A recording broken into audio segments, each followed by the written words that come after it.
Around the world, all across the United States.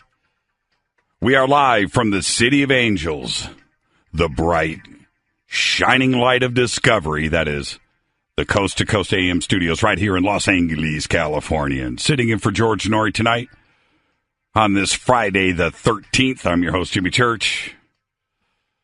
This is my first weekend back to Coast and my first show for 2017, and we took a little time off for the holidays, not much really, but we got to hang out with the family and had a pretty good, epic New Year's Eve dinner over at the house. And over the last few weeks, between, my other shows and commitments and finally wrapping, by the way, our new TV series for history, which everything that I do out there, along with Coast, is just all conspiracies all the time, right? And I'm always thinking, I'm always getting email and contact and shows and texting, and it's all conspiracies all the time in my life. And some things really became clear to me as we started to close out 2016. And that is this. Here in the United States, and certainly the rest of the world, the masses finally found out that conspiracy is indeed the new normal. Now, I know, I talk about it a lot, and we have our Coast audience, and you get it. You really do, but the rest of the world finally got a dose of what we've been talking about around here for a long, long time. Not only this program and others like it, but us, our friends, you, the audience. We've got the books, we've got the documentaries, we've got television, and we've been trying to get everyone to listen to us. That there really is something going on. Everything, my friends, is connected. And when you take a serious look, and I mean at the media, the news, the money, politics, world affairs, conflicts, UFOs, disclosure, the NSA, the CIA, the net, privacy, hacking, agendas, lost history, space, NASA, big oil, big banks, false flags, and Bigfoot. They're all connected. They really are. So we, all of us, and I mean everyone, got a big dose of fake news. 2016 was a trip. Sure, we now know how big it got. But it was huge, and it ended up infecting everything. And it was everybody. It was all things. It was consuming at all levels. Us, you, your friends, your family, your neighbors, from the very top of news media, the food chain, the talking heads of journalists, straight through to the shadow government and politicians and heads of corporations, down to you, the single individual watching television or surfing the net. Everyone took the bait. And you know what? They continue to do so. The entire world was able to see exactly what we've been screaming about, what I've been yelling about on this soapbox. Big Brother is here, and it controls you, your emotions, and world events. Make no mistake about it. It is real. So here we are. We're heading into 2017, right? We, us, the Coast audience, we already knew to read and listen with our eyes squinting, not open, to question everything. But for everyone else, right, outside of our little circle, they believed everything they read, everything they saw on television. They believed it, and it spun out of control. Well, today, they don't know what to think. We do, because we've been talking about it. But now they know what we know. Think about it. Conspiracy is the new normal. Now, with that, kicking off the new year right, tonight we have David Wilcock on Friday the 13th, no less, right? He's been talking about big conspiracy for a very long time. And tonight you can expect a very open and comprehensive conversation. I promise you that. And to make sure that we're all connected, we'll ask David to hang out on a Friday night, open lines, and take your phone calls. All right? We'll talk him into it. Trust me. This is a very special event right here on Coast to Coast AM. Sitting in for George Norrie, I'm your host, Jimmy Church. You can follow me right now on Twitter at JChurchRadio. You know what to do. For any questions or comments during the show, I keep Twitter running in real time to my left. And I'll be right back with my guest, David Wilcock. Welcome back to Coast AM, sitting in for George Norrie. Tonight on this Friday the 13th, I'm your host, Jimmy Church. Our guest tonight, David Wilcock, who is a professional lecturer. He's a filmmaker. He's a researcher of ancient civilizations, consciousness science, and new paradigms of matter and energy. His upcoming Hollywood film, Convergence, unveils the proof that all life on Earth is united in a field of consciousness, which affects our minds in fascinating ways. He is the author of course, The Ascension Mysteries, The Synchronicity Key, and The Source Field Investigations, and is featured on Gaia TV with his wisdom teachings.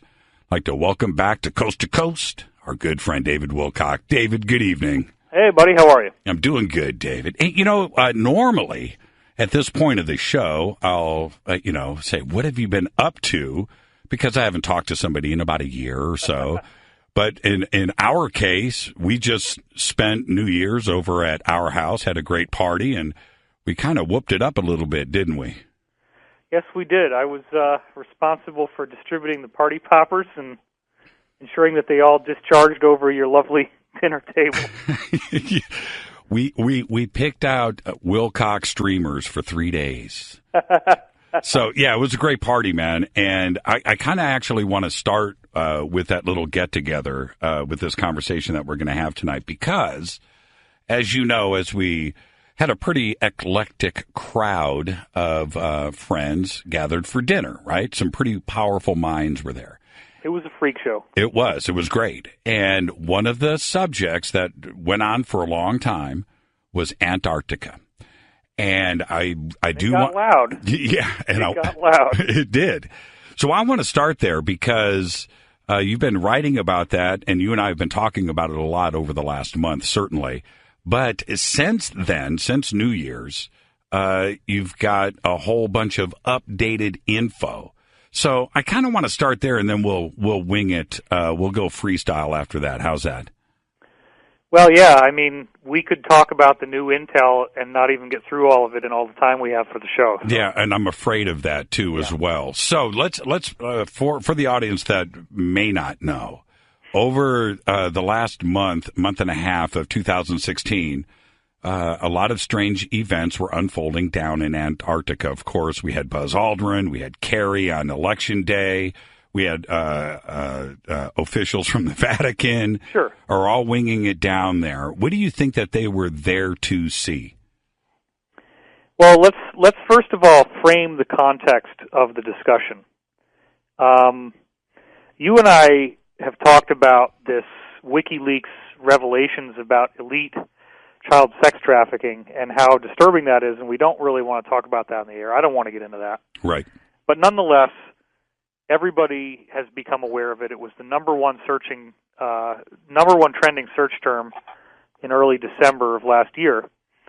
And this is a very, very serious problem for the elite because it is a rampant problem within their ranks. And in fact, there is a great deal of truth to the investigation. So I think everybody is now being presented with this. A lot of people maybe for the first time, and it strikes them as really shocking. And then the idea that this is happening is just so upsetting that they would rather act as if it's not true than really investigate it very deeply. Yeah, and what I think is interesting about all of that stuff, without going into it, even if some of it is not true, and some of it is, that doesn't matter. What it does reveal is the power of the internet, and people will start to go and do their own research. And the network gets together and starts compiling, and then it is spoken about. And that is where the elite is certainly a little bit nervous because everything is now focused right back on them, and other details are going to come forward too. So what happened is I wrote an article on my website, Divine Cosmos, after a long absence. I really did not want to get into the Trump versus Hillary thing. I had done a show with John B. Wells, actually, and I kind of was talking about politics, and that was the last public statement I'd made. So I really was I disappeared for like 2 or 3 months, and I just did not, because you know what? You talk about the election, and no matter which perspective you take, there's just this avalanche of hatred. Like it was so incredibly contentious. Yeah. You know what I chose to do is just to be equally vicious on both sides. That way I couldn't lose. Because you're absolutely right. It damaged families and friendships, and people probably lost jobs over saying one name or the other. No question. Yeah. But here's a big problem, right? I already had been talking about for years other WikiLeaks that had said, where somebody is writing Hillary a letter and they're joking about sacrificing a chicken to Moloch. Right. What? Right. Nobody jokes about that. Right. And so she was very highly implicated in all these WikiLeaks revelations about this pizza stuff. And so clearly in the voting booth, you can't vote for that. And I think a lot of people just basically bowed out because it was like it was a choice between two unacceptable candidates. Yeah, there's no question about that. There's no question. In my personal world, for those who don't know this, as a result of having had a website online since 1999, my own website, back when it was very difficult to make them, and actually having published material online since 1996 in Richard C. Hoagland's forum is how I got started. I was an enormous coast-to-coast listener back in the day. That was the only show around. And so I was, on the edge of my seat every night listening to Coast, and very much wanted to break into that scene, and I spent years and years trying before it actually worked. And, as a result of the first time I got on Coast was in 2001, and it was an enormous response. For me at the time, getting 400 emails of people I hadn't known before was huge. Right. And so I have had, as a result of being on Coast twice in 2 weeks, I got invited to Disclosure Project, which was in May 2001. And when I was there, I got to meet 39 different people who came forward and said that they had been involved in UFO-related top-secret projects for the government. And that stuff is now a legend, and even though it was 16 years ago, it's absolutely as fresh and relevant today as it ever was the day that it was done. Yeah, it certainly is. So I want people to be aware of the fact that there is a movie called Sirius that I'm in with Dr. Stephen Greer, and in that movie, it's openly acknowledged by Greer and everybody who made the movie that I was there at that event. So some people have said, David is lying and David doesn't have any insiders. Well, wait a minute. We can prove that I was at this thing 15 years ago, almost 16 now, in which 39 insiders were present. I'd already been meeting insiders before that, and as a result of becoming steadily more exposed publicly since 2001, since I did that, I have had people approach me who actually are surprisingly high-ranking, surprisingly influential. People, I have at least 2 insiders who directly advised sitting presidents of the United States, directly worked with top people in all the major intelligence agencies, people that were involved in defense contractors, and there's a whole world that starts at 35 levels of secrecy above the president. And that's where it gets into what's called cosmic clearance, or the longer term would be cosmic top secret. Right. It's only once you get cosmic clearance that you begin to understand what's going on, that you begin to be let in. You're like now the Boy Scout, the amateur, And so the president is never given anything because they don't want, for example, if their crimes were ever found out about, and there was some kind of South African Truth and Reconciliation Committee or Nuremberg war crime trial, that kind of thing, last thing they want to do is have the president crying on the trial stand and sing like a songbird and say, "Oh, the government has been lying to you all about UFOs." You know, they don't want that. No, they can't have it. So they're not going to ever let that happen. They can't let somebody could kidnap the president, right? Somebody could torture the president. They don't want him to know anything because then he can't talk. Well, the question constantly gets asked of me to turn around and ask you, or for me to answer for you, which is, where does David get his whistleblowers? How is this possible? Well, I'm trying to build a foundation here, Jimmy, because I think it's very important that your listener be able to follow me on this journey without intrinsically assuming that I am somehow pulling this out as a hoax or a fable or some kind of fantasy attempt to just make myself look good. Right.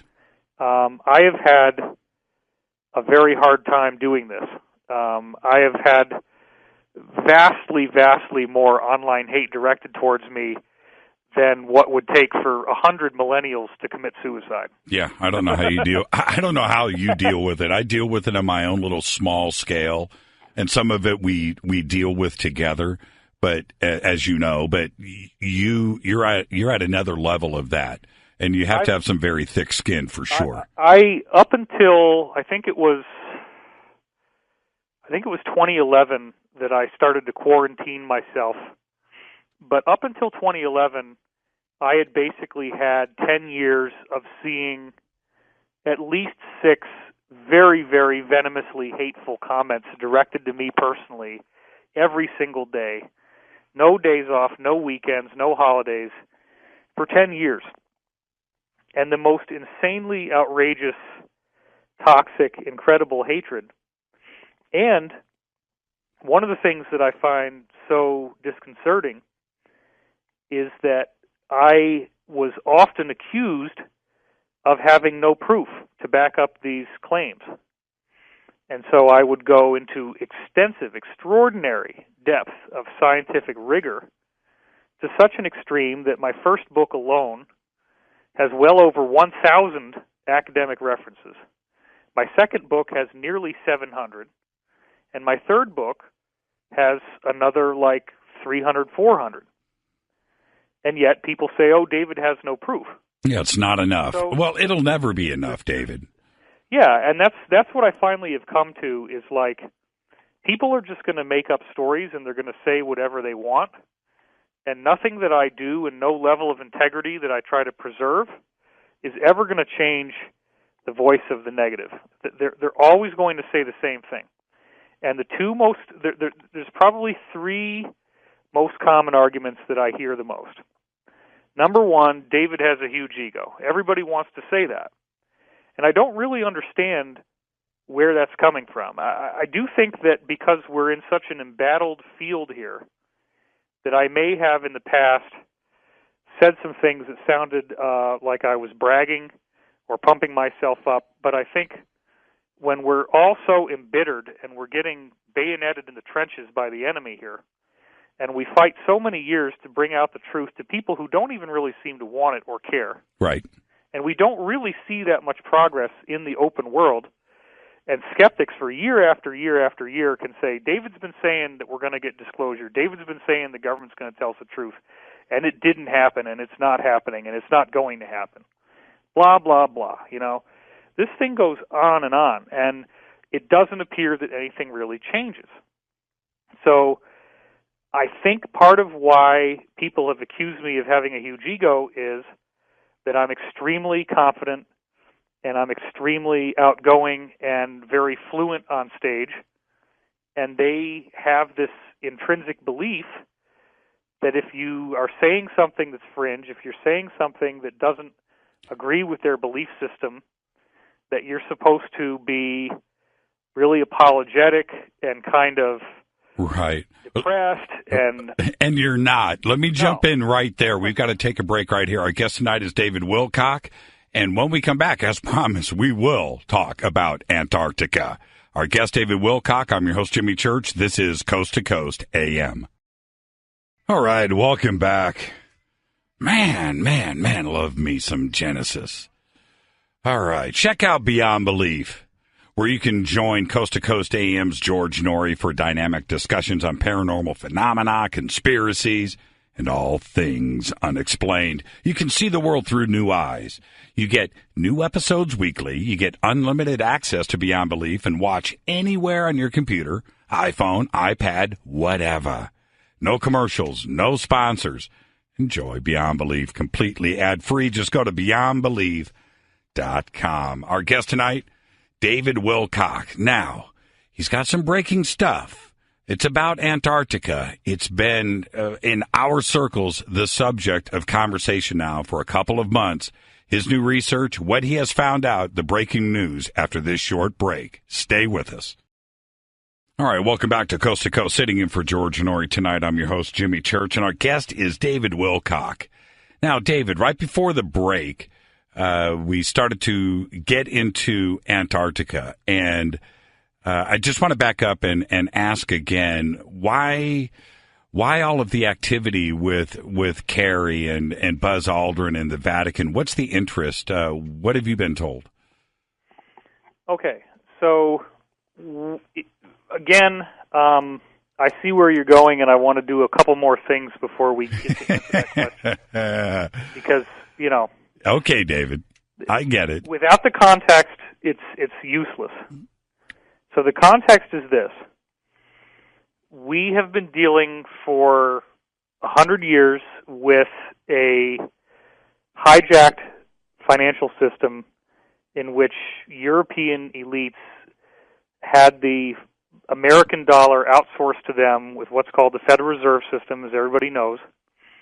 And we, Americans, basically said, we don't know enough to be able to run our own money system, so we're going to hand it over to these European billionaires, and they're going to be better able to handle it than we are because they're businessmen. They'll know how to invest it.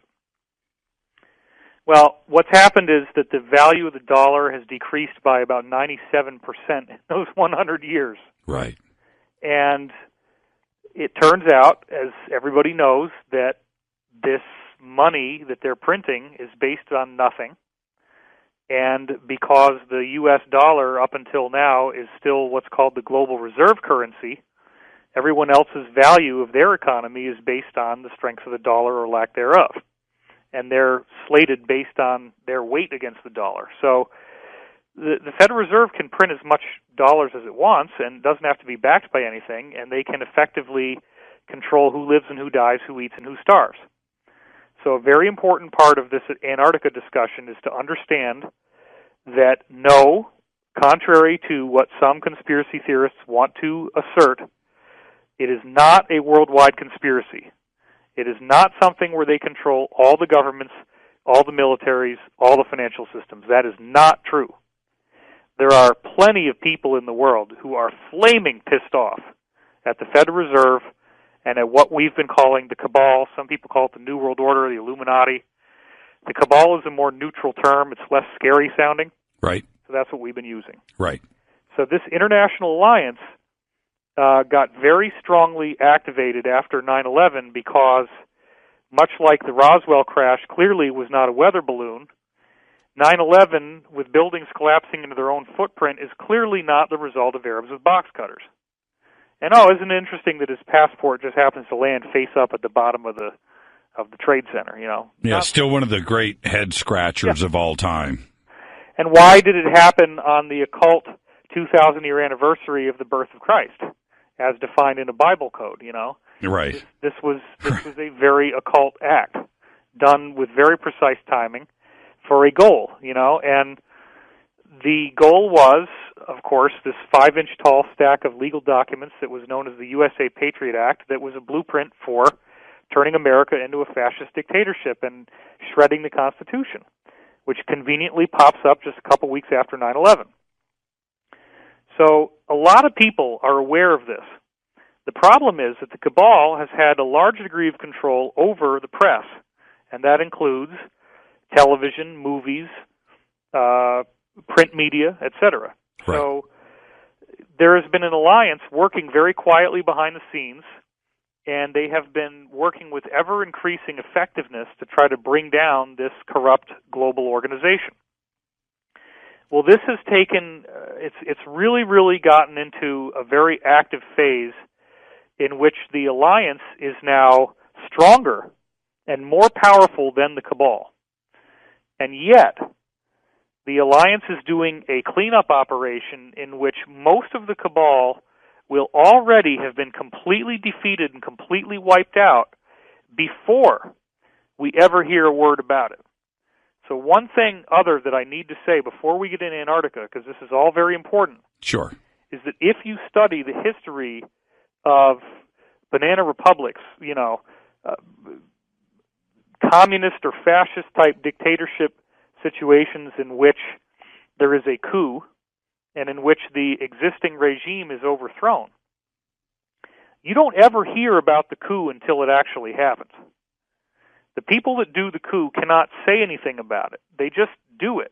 Right. They do all the planning behind the scenes, and most of the work is done behind the scenes. Yeah. Yep. And the other classic saying is, in order to kill the king, you need the assistance of the palace guards. And so what this means is, the equivalent of the palace guards in our time would be the military and the intelligence services. And so this is what's happening. The WikiLeaks exposures that turned into Pizzagate were the direct result of the palace guards.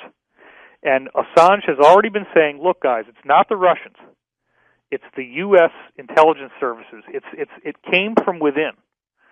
They knew what was there. They didn't like it. They said, enough is enough. We're done.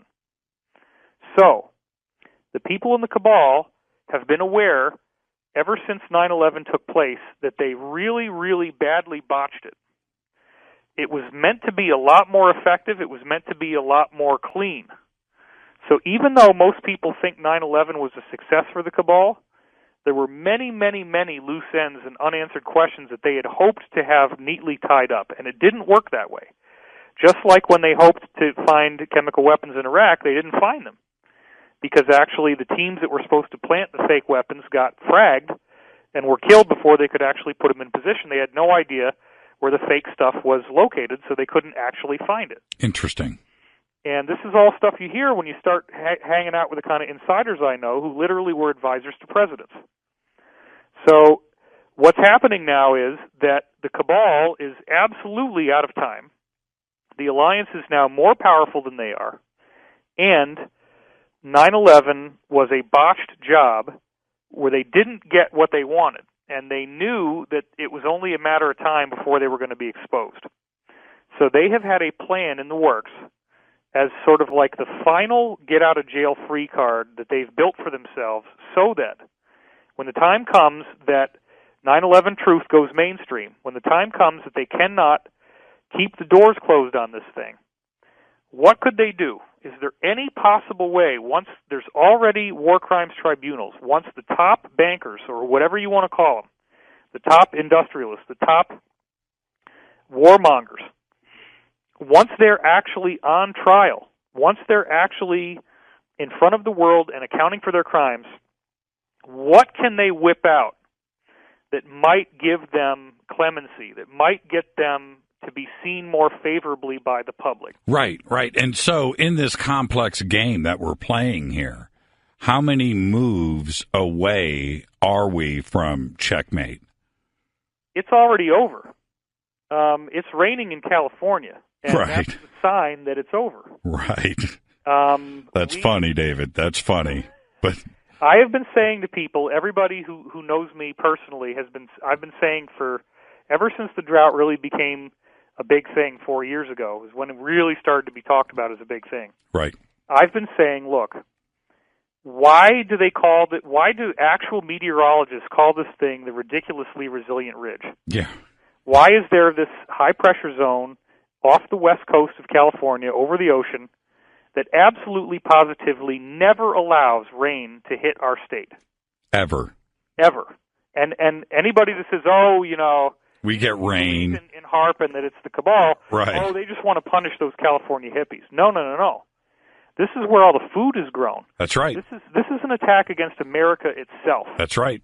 That's right. I've been talking about this for a long time, and most people don't realize it. And if you are going to control something, you need to control the end, the beginning, the middle, the production, the distribution, and everything else. And it all stems right here in California. Most, they don't realize if they want fresh strawberries in December in Wisconsin, where do you think they're coming from? Exactly. So what we're dealing with is European elites who feel that in their game of where they own both sides of a conflict and they play both sides against the middle, it's called the pincers movement in war. Exactly. They feel that America has never suffered enough in World War I, World War II, etc. So they feel now it's America's turn for the next big world war or whatever we can get away with. We got to punish America. And that's what they were trying to do. They were literally trying to create mass starvation, mass chaos in America, cutting off the food supply through this action. And it got pretty dangerously close, but it never really worked. And what I've been calling the alliance, when we're saying the alliance, we're dealing now with a majority of all the personnel in the intelligence services, of which there are, according to Steve Pieczenik, there's 15, and Steve Pieczenik's an important person we can talk about in a minute. Right. You're dealing with the top levels of the military. The majority of all these groups have now gone over to the alliance. They are not working for the cabal. In fact, the cabal is very much in the minority. There's been a huge anti-cabal revolution in Europe, in particular even Great Britain. A lot of people blame England for this, but the English government has largely now gone against the cabal. That's what the Brexit thing was all about. There's all kinds of stuff about elite pedophilia and criminality in the British press. They're really on it. Actually, more than we've been. America's been behind Britain in terms of how much they're taking on the cabal. Anyway, what's gone on is that we are now at a point in which the cabal has been exposed by WikiLeaks. And the WikiLeaks exposures were obviously done at the most politically useful time they could have been done, during an election. That's where everybody wants to be educated about politics so they can make an informed choice of their vote. Right. And then what happens is the cabal is actually now being wiped out. The factions that are refusing to surrender are mostly in underground facilities, and if they don't surrender, they are literally having Marines cutting their way in with blowtorches into these underground facilities that are locked up and garrisoned up. These guys are cutting their way in, and if the people that are inside do not surrender, then they are literally being wiped out. And by wiped out, I mean shot and killed. That's where we're at right now. There are multiple underground bases that are being cleaned out right as we speak. In fact, most of it's already done. The people that are running the cabal are already on the run. They're already trying to find their escape plans. Most of these people are not elected officials, and you would not know who they are if you saw them. So this is big, big, big stuff. And when we are at the point where Pizzagate is the number one most talked about subject on the Internet, in which there are so many videos that are so damning that even the fake stream media, that's a term I just came up with. Yeah, nice. In the last few days. The fake stream media that actually has the audacity to call anybody who's daring to write their own independent journalism and do their own research, oh, well, you're fake news. And then to marshal their monopoly over the Internet and over the press to actually block your news from distribution on the platforms like YouTube, Facebook, and Twitter, and Google, which includes Gmail, which means you're not even going to get the email from your friend that wants to send you this information. Right, right. It's totally unconstitutional. It's totally crazy. How large is when we're dealing with Antarctica and we're talking about this underground situation? Does it go from east west, north south? Well, you're at the bottom of the pole, so I guess it would be south south or north north. But is it occupying and spread out all over the continent? All right, so let me try to steer this back in because obviously we made promises, and we can't set this thing up forever. The setup is very important, but I get what you're trying to do here. No, it's just that you were talking about what the Marines were doing, and I'm just wondering if that was... Some of these bases are in Antarctica, yep. Some right. of the ones that are being penetrated are in Antarctica. Right. So what we need to understand here is that the lost continent of Atlantis, if you want to find it, you look at Antarctica. And what happened is the Earth went through a magnetic, or actually Earth crustal displacement, a pole shift. And what was Atlantis and was at one time subtropical, the Earth's position actually shifted, and the flood that we've all heard about as Noah's Ark, and also, it appears in so many other ancient mythologies around the world, mm-hmm. It started with a flood, but then it immediately quick froze, and it became the icy continent Antarctica. So this is why we see maps that were copied over from older maps in the Vatican that accurately depict what Antarctica looks like underneath the ice, which we didn't know until International Geophysical Year 1959, when they first used sonar to map out the land under the ice. Right. How the heck did these guys in the 1400s, 1500s know what it was going to look like? Right. Well, because it used to be inhabited. Right. Well, let me ask you this. With that pole shift, well, there's two possibilities here. We have continental drift, where Antarctica could have moved into the position that it's in, or the entire Earth, did a shift too as well, or it could have been a combination of both. Sure, and I think it's important to understand here that we don't really understand the physics of why the Earth rotates on its axis. We don't even understand what the core of the Earth is. Now, the traditional interpretation of why the Earth is magnetic is, it's got a core of iron. It turns out that if you go any more than 3 miles below the surface of the Earth, it already is so hot that the melting point of iron breaks down, and it would no longer have a magnetic field. So even the whole explanation that we have right now of the Earth's magnetic field is totally wrong. And now we got to get into plasma physics and the idea of a plasma that's very hot and can conduct magnetic energy. Right. So we don't know why the Earth rotates, but what we have heard from insiders and a variety of sources is that if you have a really bad nuclear exchange, a nuclear bomb goes off, that nuclear explosion is disruptive energetically enough that it can actually change the equilibrium of a planet's axis. And that's apparently what happened. If you read Plato's original account of the fall of Atlantis and the Timaeus and Critias, they were talking about how the area of Egypt had repelled an invasion from the Atlanteans. And it seemed like everybody was happy and everything was fine, and then all of a sudden they have this huge flood. So the part that you don't hear is that the Egyptians or whoever was in that region, which includes the original Aryans, which became Siberia after this happened, and then they migrated down into India and Iran, and then on over into Europe eventually.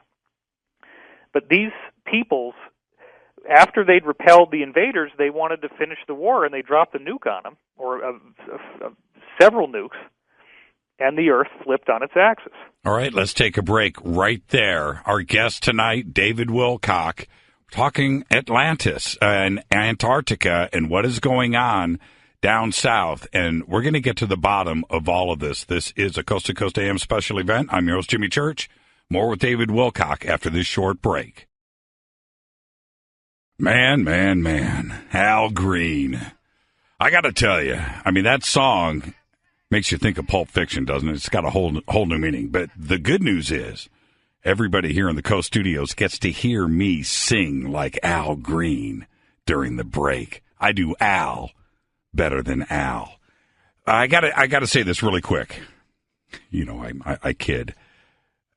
Twitter is lit up tonight, and you can follow me on Twitter at JChurchRadio, and you can post your questions and comments right there. And I've got an entire pile of excellent questions right here in front of me from Twitter. So, and I'm going to get to all of them, I promise. Just follow me on Twitter at JChurchRadio, and I'll see everything in real time. Are you a Coast Insider?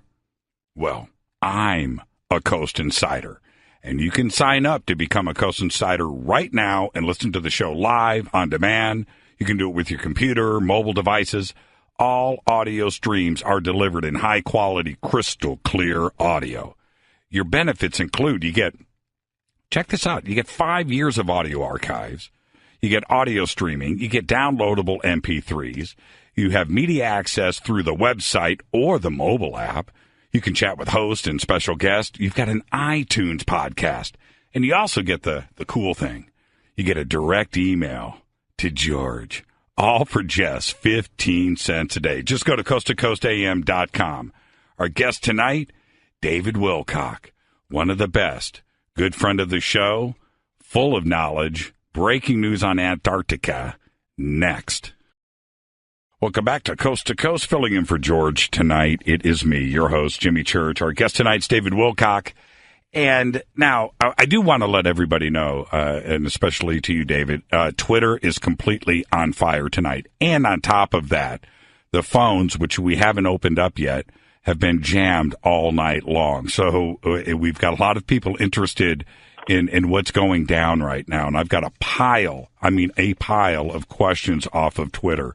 And I promise that I will get to those. So don't let me forget, okay? Are you with me? Yeah, sure. Okay. All right. Back to where we were. Antarctica, the pole shift. Maybe now I should start doing the electric David Wilcock tap dancing. Yeah, right. My informational download by about double or triple. Yeah. I'm trying to talk more slowly so people can get into this before we really go crazy. You want me to do it to music? Whenever you want me to. Yeah, exactly. I knew you'd do it. Thank you, David. All right. Yeah. Okay. So we were just talking about the pole shift and what Antarctica used to be. That's where we left off. And I want to point out here that I don't really know when this Antarctica was Atlantis idea came into vogue. It may be traceable back to somebody like Immanuel Velikovsky. I do know that the first time I encountered it was in Graham Hancock's legendary work, Fingerprints of the Gods, which I read soon after graduating college in 1995, and it just blew me away. Another book that kind of took that idea, and Graham Hancock, by the way, back in that book in 95, did have the pictures of the maps, which I'd seen in other books going back to the 70s, showing that these maps from the 1400s, 1500s, actually showed what Antarctica looked like under the ice, even though it wasn't actually explored until the 1800s, and even after the mid-1800s is when they really started to get a sense of what it looked like. Right. So how did they have it on these maps? So it turns out that you got Graham Hancock writing about this in 1995, and another source, which is going to become very historic as this all unfolds in front of the public, was the work of Rand and Rose Flemath in a book called When the Sky Fell, which came out, I think, a few years after Graham Hancock's, though I'm not sure about that. But I remember reading it in roughly 1998, somewhere around there. And their scholarship is truly incredible because they have comparative world mythology from all over the world about this epic flood. And they make a very compelling case that there is a worldwide memory of some type of catastrophic event. And if you track what Graham Hancock's been doing more recently, we see that there are actually traces of radioactive energy all over the planet in the form of iridium, suggesting that there was, in fact, a very sudden catastrophic event that did suddenly change sea levels in a very dramatic way very quickly. That's right. So this is no longer a question in which geologists can say, oh, this was a gradual change. No, the new scholarship is there was a very sudden, very dramatic, and very catastrophic change. And it is conceivable that the Earth's axial position could shift. Just because we haven't seen it happen doesn't mean it couldn't. So all of the pieces start to line up, but where it really is going to come into its fruition is archaeology. And when we get back into some of the stuff that the insiders will tell you, if you have what they call high friends in low places, that's where you start to find out that the Germans were aware of mythological links to Antarctica and the possibility of something being down there. And even before World War II, they were already using their U-boats, which are submarines, and going down there, and they found that there were caverns that are open to the sea, and you can literally sail right into these caverns and find these pockets underneath the ice in which there is land from the continental mass below the ice that's still visible. So they sail in there, they land on these land masses, and they walk around, and before too long, with their expeditionary teams, and of course they've got tanks and things like that, they can drive around, and they deploy soldiers and war materiel and everything, and what do they find? They find ruins of intelligently built structures in Antarctica. So this has been going on for a long time. This started in 1939. And the Germans actually built a base there that they call New Berlin. And that base still is in existence. So this is something that has a great deal of history behind it. And I have been speaking to insiders for many years who were aware of ruins being found in Antarctica. What's different, and where I come to you today, is that we now know for a fact that the cabal is planning to announce officially on an open level the discovery of ruins in Antarctica. And they're going to do this once they are already in the midst of war crimes tribunals in which they are being outed and their plans and their identities are being outed officially. Is that so the focus would shift off of the trials and to Antarctica, through the media and public as well? I think the idea would be if somebody has beaten his wife and he doesn't want to get a divorce and he wants to maintain control of her, what's he going to do? He's going to go buy her a dozen roses and a box of chocolates. Right. Right? Kobe did it. I went to college and I studied, I actually worked on a suicide hotline and we studied domestic violence, and it's called grandiose gestures of affection, and all abusers tend to do this. So I think the equivalent of what we're seeing is they're hoping to start conversation around the water cooler at various people's offices that says, we really need to be light on these guys because, they did a lot of wrong things and they covered things up, and some of their members were doing very evil stuff and were hurting kids, but not all of them. And you know what? Now they're being honest, and now they're telling us the truth. And wow, they've been hiding some amazing stuff. And oh my God, where did these ruins come from, and who built them? And well, that's the question. Let me ask you that directly, David, because Nick just asked this in Twitter, where he says, what's with the Nazi obsession that was going on with Antarctica? And with what is going on now, these ruins, are the cabal going to announce that as human or other? Well, what we're hearing is that they are finding a great deal of giant humanoid bodies in the ice. There's a massive number of dead bodies that they're finding in the ice. But they are removing the ones that are the giants with the elongated skulls, and those giant skeletons were being found all the time in the 1800s on into the early 1900s, and then the whole thing basically got rubbed out of the media. So what we're actually dealing with down there is a series of ruins that were built by a group that crash-landed there approximately 55,000 years ago, and it was an extraterrestrial civilization that had originally lived on Mars and the planet they blew up that's now the asteroid belt, which was like Earth before it blew up. Some of them survived on the moon for many hundreds of thousands of years, because this original catastrophic event was 500,000 years ago. Right. Some of the survivors were on the moon. They got wiped out. And apparently what we're now hearing, as I try to integrate information now from 3 different main sources, actually 4, and these are all guys that don't necessarily agree with each other or even like each other, but they're all telling me the same stuff, which is totally amazing, because these are the very highest sources I have, and they're all saying the same thing. And what they're telling me is, if I put it all together, that there are 3 craft that have been found that are actual motherships under the ice in Antarctica, and this is going to be publicly announced in stages. These motherships are literally 30 miles wide. They're kind of oval-shaped. They're sort of circular, but they're oval-shaped. and they hold many, many craft inside of them. And there are 3 of them that were found, and they're jokingly calling them the Nina, the Pinta, and the Santa Maria. Interesting. One of the 3 has been partially excavated. What they do is they take these big bags of water, plastic bags, they drop them down a chute that they're making, and as the bag gets to the bottom, they hit it with very intense microwaves. It instantaneously boils the water, and the steam melts more of the ice, like another 40 feet of ice.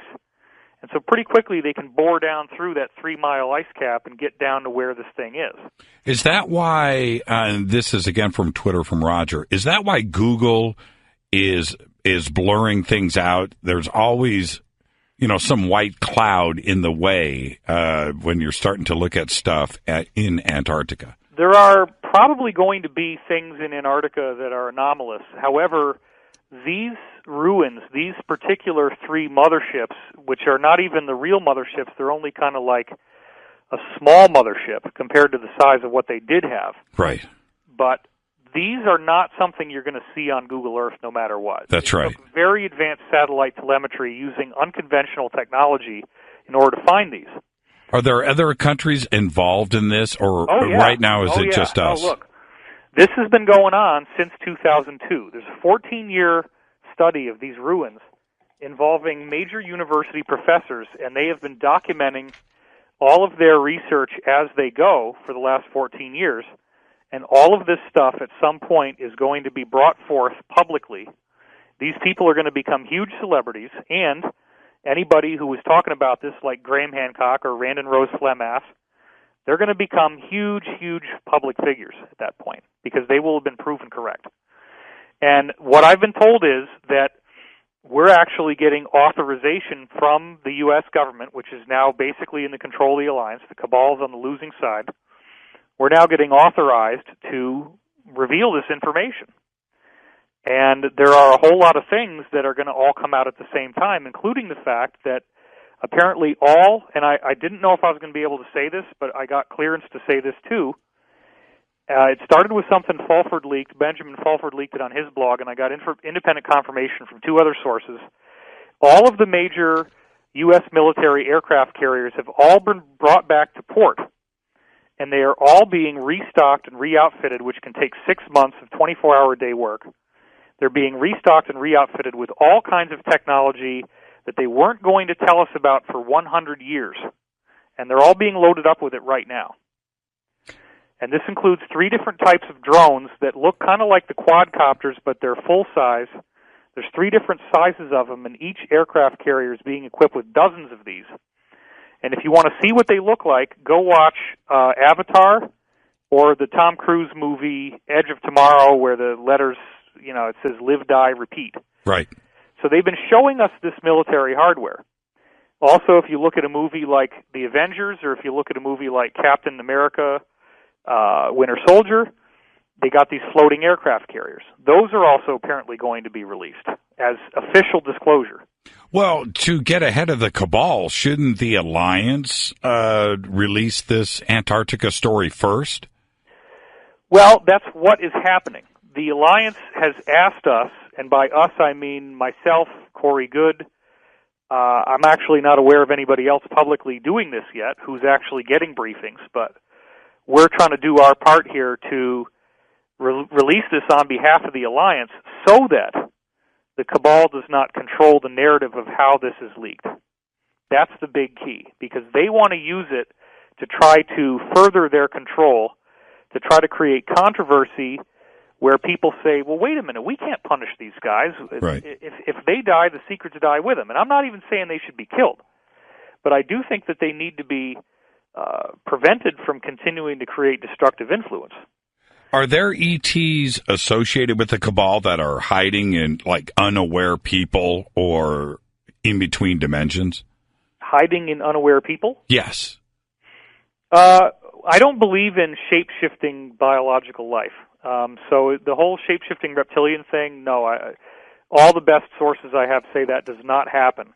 There are beings that are essentially artificial that are made out of little robots called nanites, and those things can shape-shift into whatever they want. And they actually discovered this was a big problem in the 1970s in the White House. They had these things pooling down and looking like carpets and then reanimating themselves, and they could impersonate anybody in the White House. And so since the early 70s, they've had very sophisticated countermeasures that have prevented those types of beings from getting in. Right, right. But as far as actual biological life forms, we're all subject to the same basic laws. And in fact, no ETs that we've ever found have, depending on who you talk to, nobody has more than about a 4 to 12% discrepancy in the structure of their DNA from us. So throughout the cosmos, we're all pretty biologically similar. Now, we're going to hit a break here, so I'll get this in, give you a chance to answer this.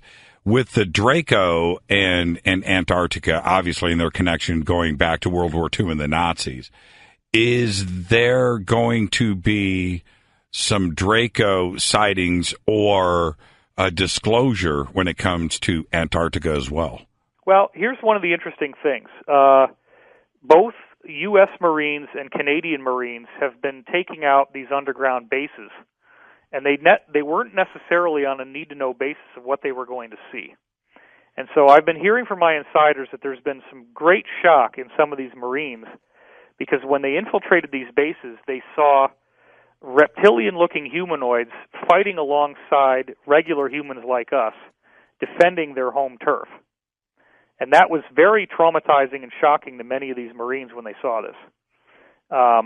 So we do know that there have been, for the last approximately 375,000 years, there have been these predatory reptilian extraterrestrials in our solar system, and they did have a major outpost on Earth, and Antarctica was and still is their primary base of operation. However, our military-industrial complex now has parity with the reptilians in terms of the sophistication of their weaponry. And that has created a very decisive tipping point in the war, in which the reptilians are now being largely defeated. And, you know, you bring this up very spontaneously right before a break, and I've been trying to be very credible in how I do this. So I do just want to point out that one of our new guys is this World War II veteran, William Tompkins, who debriefed 29 different embedded spies in Nazi Germany. And they were shocked as they were bringing these stories back from the German space program, finding out that the Germans were in fact working with these extraterrestrials that had reptilian characteristics, which seems ridiculous. Well, that's right. And we've got to take a network break right here. And so we'll pick up right there when we come back. Our guest tonight, David Wilcock. Stay with us. Man, you remember that video when it came out? Everybody sitting on the steps of the brownstone in like Harlem, right? Man, takes me back, Rolling Stones. All right, check out, I don't know if you know this, but the announcement was just made. George Norrie has got a new book coming out. It's called Mad as Hell. America's #1 all-night radio host takes on the dangerous world we live in. That's right. And it's available for pre-order right now on Amazon. So go check it out. It's going to be released on June 27th, 2017. I'm your host, Jimmy Church, not George Norrie. I'm sitting in for the good George tonight, and we're talking with David Wilcock, author, lecturer, researcher of ancient civilizations. And tonight we're talking about Antarctica and what may have been Atlantis. More with David right after this short break. Stay with us. All right, welcome back to Coast to Coast. I'm your host, Jimmy Church. Again, Twitter on fire. Wow. And I've got follow me on Twitter at JChurchRadio. That's all you got to do. Post your questions or comments right there. And David, this just came in right on target with the conversation that we're having. And Matthew says, if life elsewhere didn't really exist, then why does every federal agent deny? Why do they deny it so hard? And that's exactly the point, isn't it? Well, we're dealing with a long-term psychological operation in place to deny us the truth about UFOs for several different reasons. One of the reasons, of course, being that their propulsion systems would force the government to release technology that would eventually eliminate the need for fuel and eliminate the need for a money system. Because most of capitalism is based on energy as being the basic unit that is how wealth is evolved from. And so if energy no longer has to be paid for, then you've essentially destroyed the economy. And so like when Ralph Ring was building Otis Carr's version of the Tesla flying saucer, right, and they came in and shut him down, they said, you're threatening the entire economy of the United States. So I wanted to point out something about this event that we're telegraphing is going to happen. The people who listen to this show are in probably a minority of people who will be absolutely thrilled and overjoyed by this news. How so? Well, because you're going to be seeing films of these college professors that have been stationed in Antarctica since 2002, walking around amongst stone ruins and showing very advanced technological artifacts that they found that are greatly superior to anything we have now. And then those technologies are going to start to be disclosed and used in the public.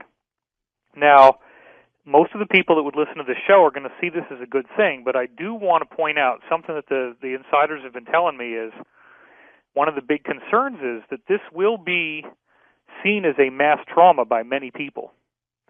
And it will be so upsetting because, remember, fear doesn't have information. Fear is a blind panic a lot of times. Fear comes in the absence of information. And so people are not going to have the time or the ability to necessarily do this research for themselves. They're going to suspect that it's a trick. They're going to be worried about, could this happen to us again? Could our society be washed under in tidal waves, and could we all be destroyed? They're going to be worried about aliens, which they never necessarily believed were true before. Even some people who thought they believed it didn't really, really believe it. So there's going to be all kinds of stuff like this that happens in which the effect could be like a 9/11 or even bigger. Even though some people are going to be very positive about it, other people are going to be really, really panicking. And so imagine what happens if you've got a very upsetting war crimes tribunal in which Pizzagate type of stuff is now public, and then this gets dropped on everybody at the same time. Wouldn't it have the effect of really distracting people from the tribunal? Would it almost be like a pardon? That's what they're hoping for. Right. They're also hoping, I mean, remember, how does the cabal do its magic best? They need a huge diversion, and they need everybody traumatized, and then they can make things happen very quickly because traumatized people will bypass their normal ethics and their normal sense of right and wrong, and they'll want justice, and they'll also, make emotional decisions. Well, wouldn't it be a combination of two things, though, David? And I know you and I have talked about this before, but I would love the audience to hear your answer. We would have the trauma.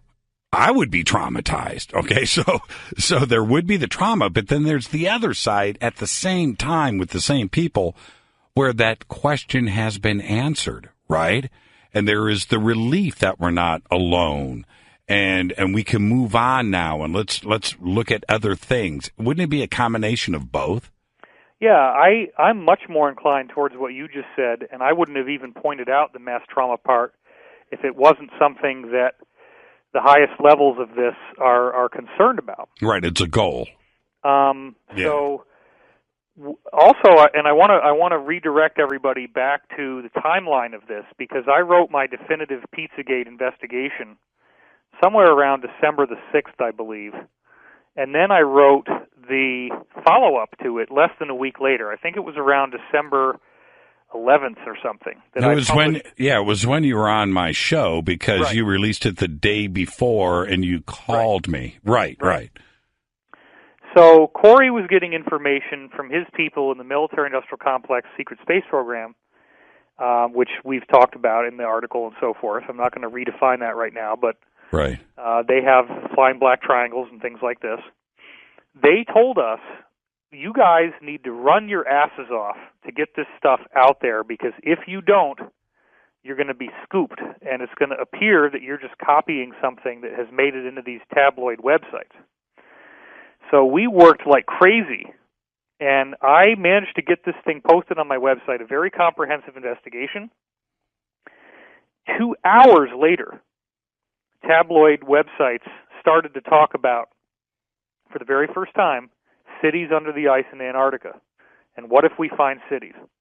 And then the day after I published the article, the UK Daily Express came out with a much more comprehensive article that talked about how conspiracy theorists are on fire because film footage from 2002 was found earlier this year from Antarctica discovering ruins down there, a group of college professors that have been missing since 2002.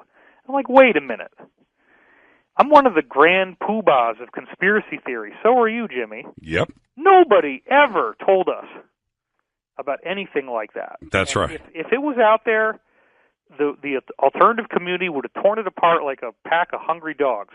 Oh, check this out. Okay, we have 15 minutes before midnight, right, for you and I. We're still on Friday the 13th, right?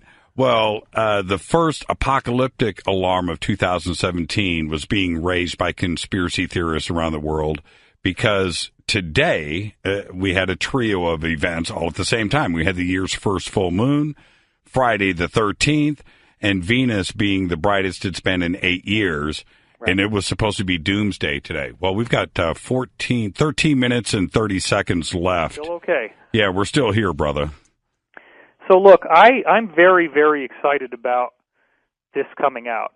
And since I published Endgame 2, Corey Goode has had other briefings that gave us more information than what we had in Endgame 2. I had never published these. And then the night before last night, I call Pete Peterson, and he was very aware of the group that had been recently contacting Corey since about maybe February or March of last year. He was very aware of who they are and what they told him. And Pete and I start comparing notes of things that Corey had told me off the record, on the phone. Nobody's heard this ever. And Pete knew all the same stuff. But then it wasn't also exactly the same. There were things that Pete had heard that Corey hadn't heard, and vice versa. And that really was shocking to me. So for my own personal level of validation, this thing is unprecedented in my entire career history. I have never heard such a convergence of insider information on one subject. And everybody's going to want to know, well, when are they going to say this stuff? They're already doing it. If you go to the Express, express.co.uk, which is a tabloid type of website, almost every day now they're coming out with some article about ruins in Antarctica. They're getting us ready. They have to start by doing it this way. And what the Alliance has said they want, and this is something I got through Pete, they want us talking about it this way first, before the stage of it being publicly announced. Why? Because it softens the blow. It kind of gets the people who are already inclined to believe this stuff more ready for it. It gives them time to process it so that we, in turn, will be able to have educated ourselves and then help people process this who are not so ready for it and might be more prone to be traumatized. Because remember, the cabal would see that trauma as a very useful distraction. Right, so that they can no longer have to be on tribunals. Oh, well, in light of these astonishing events, we can't have these tribunals right now. Everybody needs to focus on the stunning, civilization-defining breakthrough that's as important as Jesus Christ, Yeah, and what's interesting here, and I brought this up at the beginning of the show, is that why have the Vatican go down and Kerry and Buzz Aldrin? Those are three distinctly different groups of people to go down. Were they going down to see the same thing? Were they looking at different things? Or did they need a cross-reference, a cross-section of society to go down and see this disclosure at the same time? I will give you some very brand new information right now. Let's go. Nobody's ever heard. Let's go. The reason why Buzz Aldrin had the problems that he did with his health was altitude sickness, because he was brought on a craft that in 7 minutes brought him to a height of 200,000 miles, which means the backside of the moon. And apparently, in the course of those 7 minutes of altitude gain, he issued expletives 7 times in a row, and was absolutely shocked. And the shock apparently was what messed up his heart. And so he was in some kind of a flying black triangle type of craft that took off from Antarctica, in addition to him getting to see the ruins. He flew around the backside of the moon, and then on the way back in, he passed by a craft that is kind of like a circular sort of floating city that has, again, it's about a half mile wide, but then it projects a cloud that's about 5 miles wide in the sky, and it looks like a cloud from every angle, so you don't see this thing. It's cloaked from the surface of the Earth. And he was wearing a T-shirt that said, "Get your ass to Mars." Get your ass to Mars. Can I say that on the air? Dan, did you just bleep me? Am I okay? I'm all right? Okay. Well, David said it first. Okay. There and you go. also we were told that the craft that Buzz was in did something called a wing wave to the base as it went past. And what about Carrie? Well, Kerry went down there on Election Day. Isn't that interesting? Yeah, very. And apparently one of the things that's happened is that the people who have been going down there are very excited because there are new ruins that, even for the people who know everything on the inside, that are at cosmic clearance and above, they're getting to see new stuff that they didn't know about before. So let's go back to these 3 motherships that supposedly crashed here about 55,000 years ago. This is the origin of the story of the fallen angels in the Bible. This is the story of Lucifer. These are the fallen angels. They were giants with elongated skulls. Their ships crashed here, and they deliberately crashed in what is now Antarctica because they knew there were very, very ancient ruins in that part of the Earth. And by very ancient, I mean potentially 2 billion years old or older. And that's a whole other thing I've talked about extensively in my book, The Ascension Mysteries, which I think is going to become a defining textbook for all this as this all goes public. And it's going to affect my life in ways that I'm not really looking forward to. But I certainly will accept, that role of helping to educate people. Anyway, they had to cannibalize their ships and use the material from their ships because they knew they weren't leaving. The ships were badly damaged. And so they used those ships to build their infrastructure. And one of the things they set up was a massive cloning program because they didn't have a very big population. So they cloned their own genetics with this long, spindly body and the elongated skull with human DNA from Earth. And they created different types of beings, some of which were giants, some of which were not, some of which had elongated skulls, some of which did not. And they built up a population this way. And so when we're looking at the true nature of the cabal as it exists today, the reason why they're so into royal bloodlines, the reason why they stay intermarried, how they manage to get control of the financial system, how they manage to have such an unfair advantage over the world, it's because these people were a lot more intelligent than everybody else here when they got here. And they did manage to infiltrate and take over world governments all over the planet. And they never really lost power, they just keep rebranding. So the Roman Empire seems to lose power, but they actually just migrated to Great Britain and rebranded as the British Empire. And these people are finally now on the verge of being exposed. So one of the things the Alliance really wants to do early in the game is identify these people, whereas the Cabal doesn't want the identity of these giants with elongated skulls ever to be known. That's one of their most guarded secrets. So it's certainly going to be a very interesting series of events in terms of how this goes down, what is said, and Jimmy, you are very aware, because you and I have been talking about this on a personal level, of the extraordinary hacker attacks that are being done against everyone in our field, you included. That's right. To try to make it utterly impossible for anybody who's going to YouTube to see our new stuff, because 20 to 50 new videos a day of our old stuff is being called new and uploaded as if it were new. So I encourage everybody who's listening to this show, if you find these fake videos that are not new but they're acting as if they're new, report them for abuse, because we are having a tremendous problem. A tremendous one. I'll say this. I mean, I don't do any, grandiose self-promotion on Coast, but I will say this, that if you are going, there are 3 YouTube channels out there that handle all of this. That is David's, mine, and Corey's. That's it. That's it. And if there's anything else out there, if you are on another channel, you will know those 3 channels with, we have large amounts of subscribers and official marks and all of that. But there's only 3.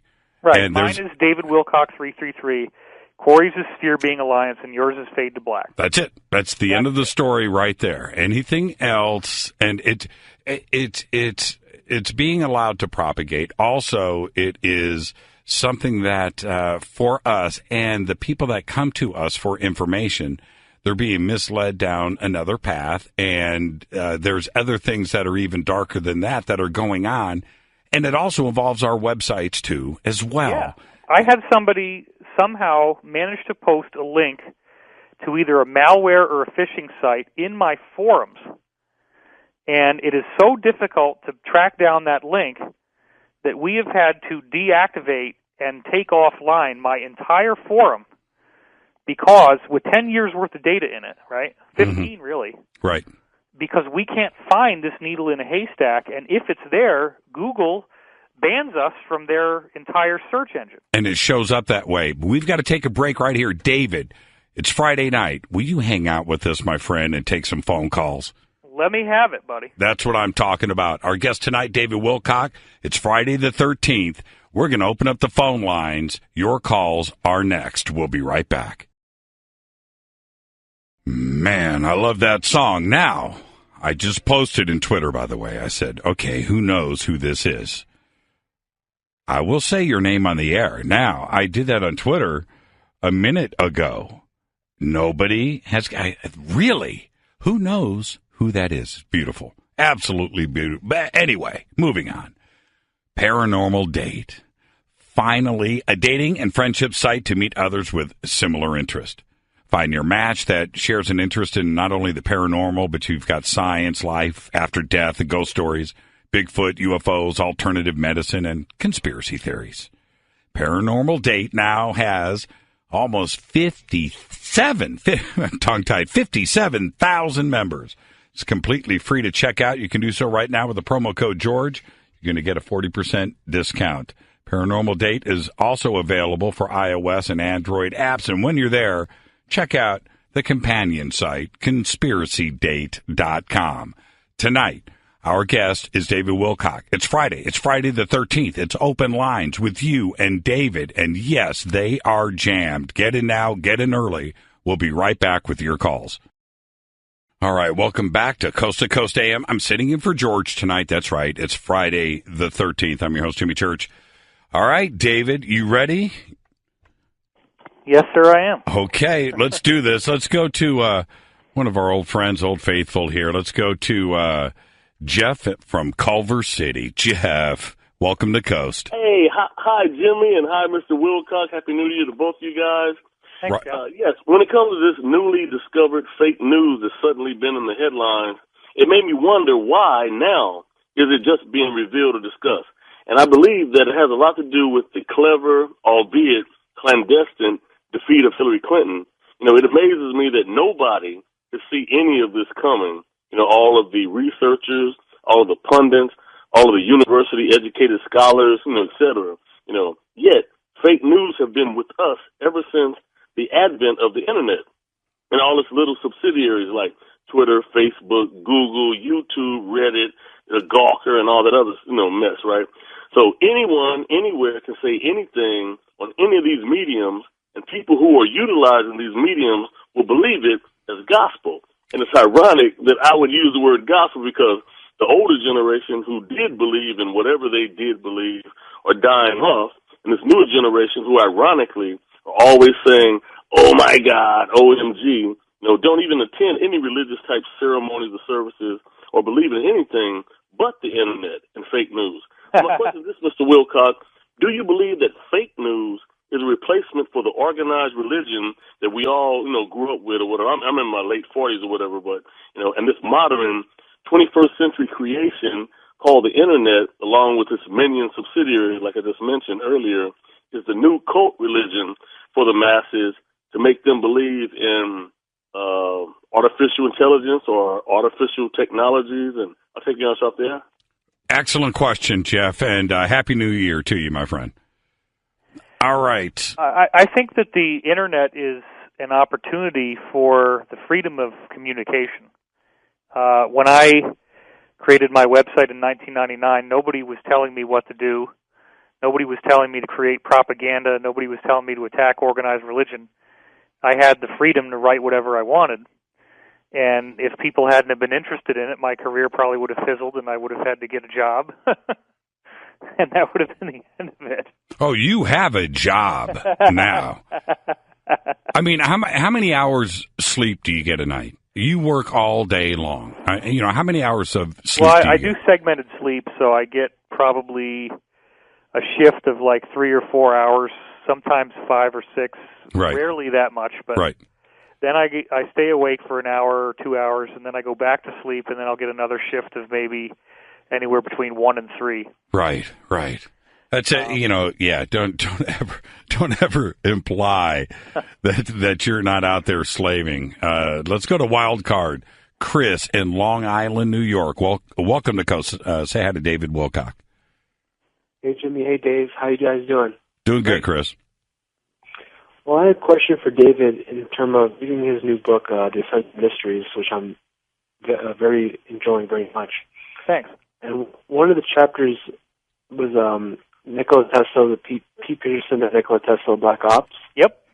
One of them is about Black Jesus, where there's a ascended being appearing in Africa. Yep. And I just want to know if you know any more information you would share with us, because I thought that was very captivating to me. And I just wanted more information on it. Yeah, the Black Thank you, Chris. story. The Black Jesus story was probably one of the most shocking things I ever heard.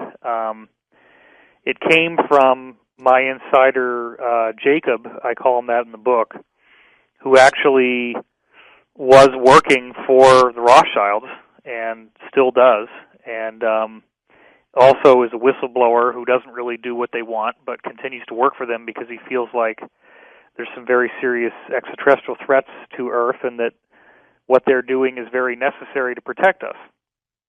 So the story goes that in the 1960s, there was a black man in Africa who came in with abilities complementary to those of Jesus. And he was performing miracles. He was starting to get people to listen to what he had to say. And the cabal tried to kill him, and, they could shoot him in the head, and his skull would just regenerate, and the flesh would grow back, and he was fine. And, so the crazy story that I heard, and remember, I was told at the time that if I disclosed this, that I would be killed, and I ended up putting it in the book anyway. But the story was that this guy, they finally said, okay, we're going to bring you to the United Nations and share your message with the world. Let's get you on this flight. They bring him on this flight, and instead of bringing him to the United Nations, they shot him repeatedly and then actually had some kind of meat grinder device and basically like a bandsaw, I guess, and sawed up his body into a whole bunch of pieces, put him in these very like radioactive shielded containers, and then had all these fighter jets dock with the plane and fly his body parts to all corners of the world, where then these containers turned them into ash. And they thought that maybe this would defeat him, like that his body somehow, the tissue was necessary. So if they destroyed all the tissue in all these places across the world, maybe they could defeat him. Well, he then regenerated in their offices and was fully fine, fully intact. But the sad part is that he said, you guys so badly do not want me to be here that I am not going to be able to do any more. You're going to get what you want, but bear in mind that in the future, many others like me will be coming, and when they do, you will not be able to stop us. Wow. Wow. Well, that is all I know. Unfortunately, right. There's nothing more to the story than that. Incredible. But it is an incredible story. Incredible. Let's go to wild card. Thomas, right here in California. Thomas, you're up next on Coast. Jimmy, thank you for taking my call. And David, it's always a pleasure to hear your interviews. And I look forward to obtaining your latest book on the Ascension. David, my question is about direct contact with extraterrestrials. There have to be benevolent, trustworthy extraterrestrials out there.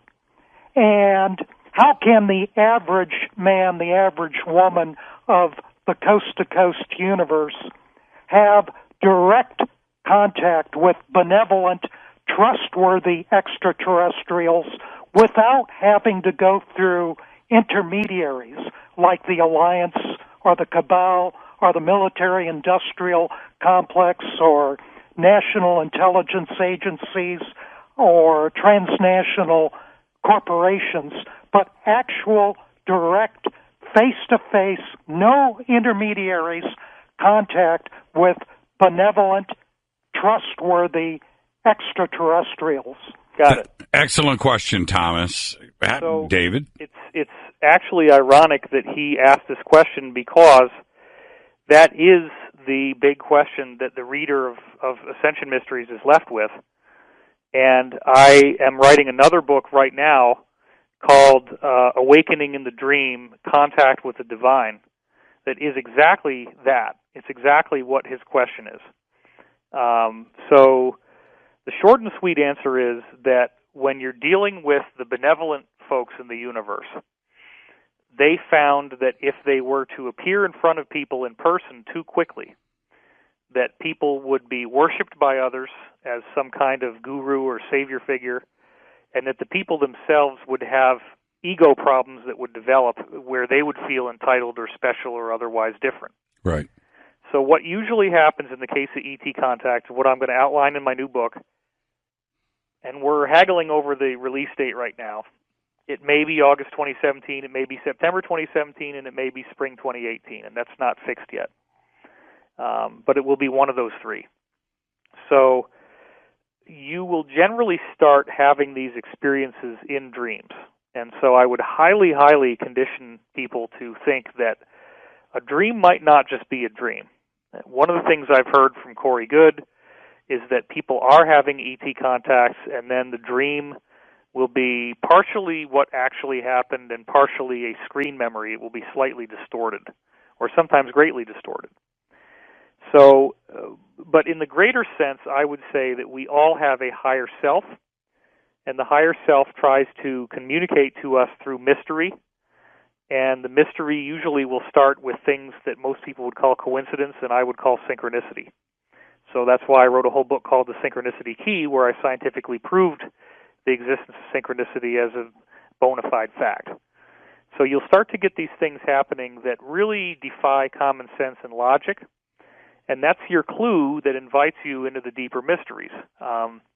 If you want to have the more profound types of spiritual experiences in direct contact with your higher self, I think dream work is a very highly useful discipline, but ultimately you're going to need to meditate. These beings will not be able to reach you, and they do start telepathically. They'll not be able to reach you telepathically if you don't get control over the monkey mind that's always chattering with all kinds of self-defeating and judgmental thoughts about others.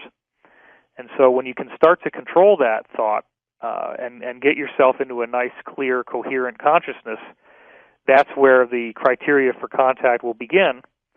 And as we move forward through the changes that I'm now describing, people are going to start to have very dramatic experiences of contact that will appear to be like ghosts or entities in the room, And when that happens, we know that when that starts happening on a mass level, we know that we're very close to this solar event that I've talked about in the Ascension Mysteries book. That is a very, very interesting subject where the sun apparently is going to give off a big flash of energy, and after it does, what it means to be human will have fundamentally changed in a very dramatic way, almost instantaneously. Yeah, we had a solar event and a flyby of a meteor yesterday. Both that in is the true. Yeah, that pretty interesting. Let's go to Wild Card. Joe, way out east in the Bronx, New York. Joe, you're up next. Hey, Jimmy, how's it going? It's going good, Joe. Say hi to David. Hey, David. How are you, David? I'm doing good, buddy. How are you? I'm doing okay, thank you. I wanted to ask you now, concerning the reptilians, is it their quest or their mission to try to gain control of major powers like the U.S. and Russia? Yep. Do you want me to enunciate further on that, or do you have yes, more please. to the question? Okay. All right. So, what are the reptilians? There's been a lot of confusion around this. The reptilians are basically racists, and it's a group of beings that went around the galaxy seeing all these different human populations, and they found that there were certain... So basically, just as a starter point here, the biosphere that we see on Earth, the biome that we have, meaning plants, insects, marine life, animal life, birds, etc., mammals, this is very, very common on any inhabited Earth-like planet, and most of the Earth-like planets are inhabited. Life is very, very prolific. NASA has already publicly stated there's 40 billion with a B, 40 billion watery Earth-like planets just in our galaxy. That is official. It's in the Ascension Mysteries book.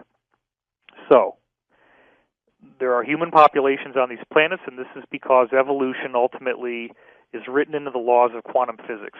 We're used to thinking of quantum physics as this very abstract stuff that only mathematicians can understand, when in fact it is actually a biological matrix that makes DNA and proteins and cells and life.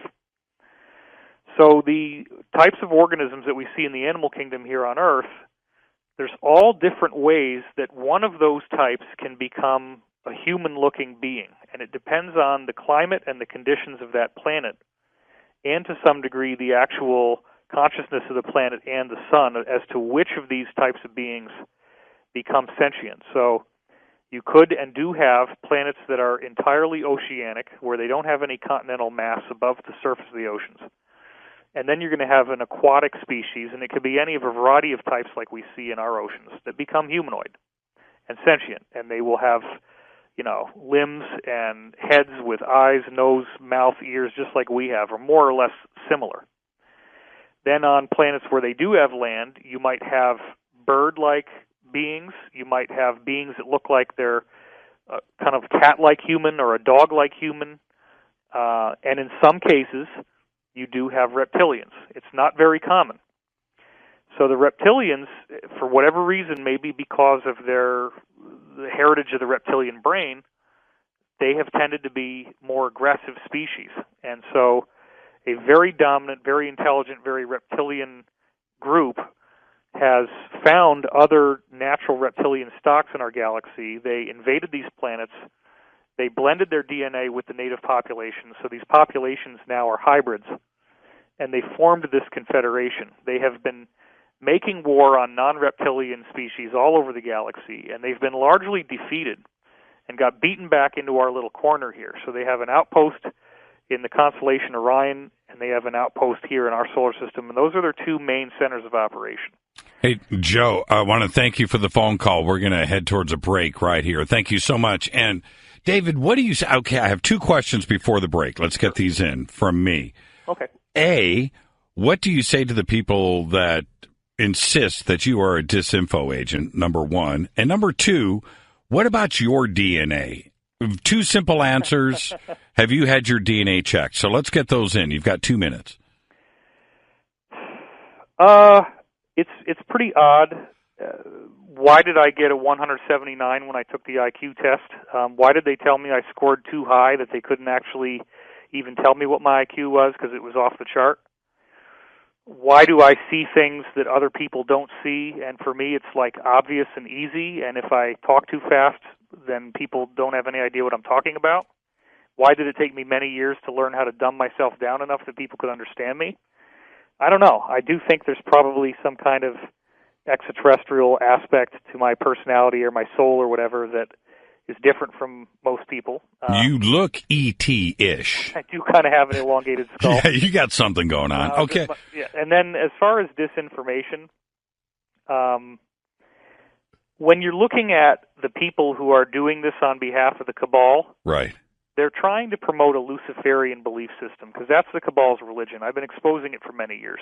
Interesting. And what that belief system entails is the exact opposite of what I keep telling people over and over again. Their belief is like Darwinian, the most effective killers are the most evolved. They're very hierarchical. They want to always put the power back in the hands of the cabal. They want to say might makes right. They want to encourage moral laxity. They want to encourage corrupt behavior, sexual looseness. And I have been just the opposite. I have been encouraging people to embrace the core of all the world's great spiritual teachings, which focuses on forgiveness, compassion, and helping other people. Well, let's take a break right here, David. I don't want to cut you off. This is Coast to Coast AM. Our guest is David Wilcock, and we're going to keep doing phone calls because it's Friday the 13th. We'll be right back. All right, welcome back. During the last break, I said, who is singing this song? And the winner was, I had to scroll back in Twitter, Aaron with Nico. These Days, written by Jackson Brown. I've got to share this with you. Check this out. The British government is moving ahead right now in a highly controversial plan to build a tunnel under Stonehenge. Some things you just can't make up. And they're trying to ease the traffic around the ancient monument. It's absolutely nuts. Now, this is where it gets crazy. It's costing $2.4 billion with a B. The project will see a major highway expansion that includes the construction of a nearly 2-mile-long stretch of road directly beneath those beautiful megalithic stones. Now, this is where I trip. What is underneath stone? What are we doing? Destroying what's underneath? We don't even know, right?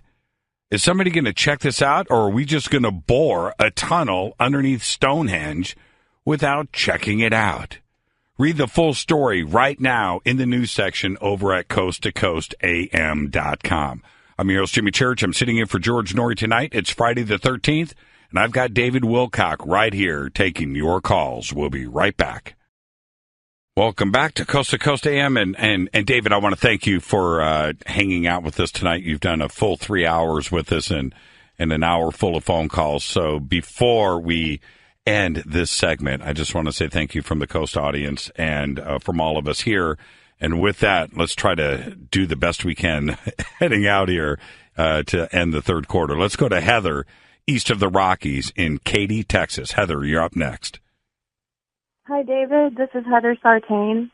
Hey, yeah, we just had 2 episodes of you on Gaia. Oh, there you go. Hey, Heather, how you doing? Hi, I'm doing great. Thank you. This show is keeping me awake tonight. I love the topic. My question about Antarctica is, what do you think of Admiral Richard Byrd's flight logs and the stories surrounding that? Sure. You're talking about Operation High Jump, which is a historical case of immediate post-World War II era, 1947, where the Nazi scientists that had been brought over from Germany, probably under some pretty unpleasant interrogations, gave up information that the Nazis had this base in Antarctica. And the U.S. government sent a whole fleet of ships with full military armament. This is post-World War II, so they had all the buildup, and they didn't have any war to fight. So they sent a massive invasion force down there, and they were greeted by an incredible degree of resistance, including flying disc-shaped craft, which term flying saucer wasn't even invented until that same year later on with the Kenneth Arnold sightings. But the term wasn't even known of yet, and they were very heavily attacked by these craft and actually limped home and were not able to gain any more information. So from that, there was disinformation that was planted out in the media, including the idea that they saw mastodons and primitive men and women, and that they were looking into the hollow earth. So that was a government-planted piece of disinformation to hide the truth, which was that they had, in fact, encountered these UFOs that greatly surprised them with attacks and caused a lot of damage. There you go, Heather. Thank you so much. Have you had a good New Year? Oh, yeah. It's been a really good year. I'm working a lot. I'm working on a book as well. It's like having 3 jobs. Well, it is having 3 jobs, Heather. Let's not. Oh, man. Well, listen, have a great, safe rest of your 2017, okay? I will. Thank you. Yeah, thank you so much. Wow, that was interesting. I didn't expect that. Neither did you, David. I'm sure we were both caught by surprise. Let's go to west of the Rockies, Colleen in Rockland, California. Colleen, you're up next. Hi, Jimmy, and hi, David. You two, I'm your biggest fan out here, both of you. David, I live up here in Northern California, up above Sacramento, on the way up to Lake Tahoe, and we've had flood up here, as if you've paid attention, and it sounds like you have, to the weather up here.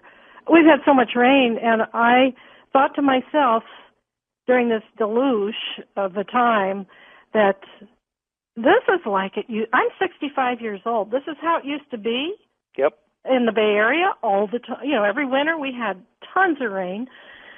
And the drought, I always suspected, as you have talked about, that it was the chemtrails. Somebody was trying to control the agriculture here in California, the breadbasket of the world. Yep.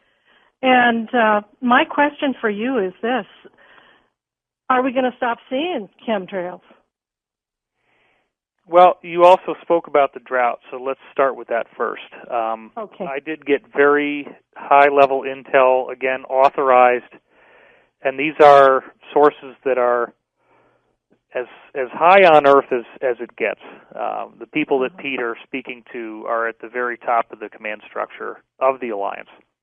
Uh-huh. And we have heard that all of the rain that is coming into California is the result of 3 months of work now since the Alliance has gained control of these weather control technologies.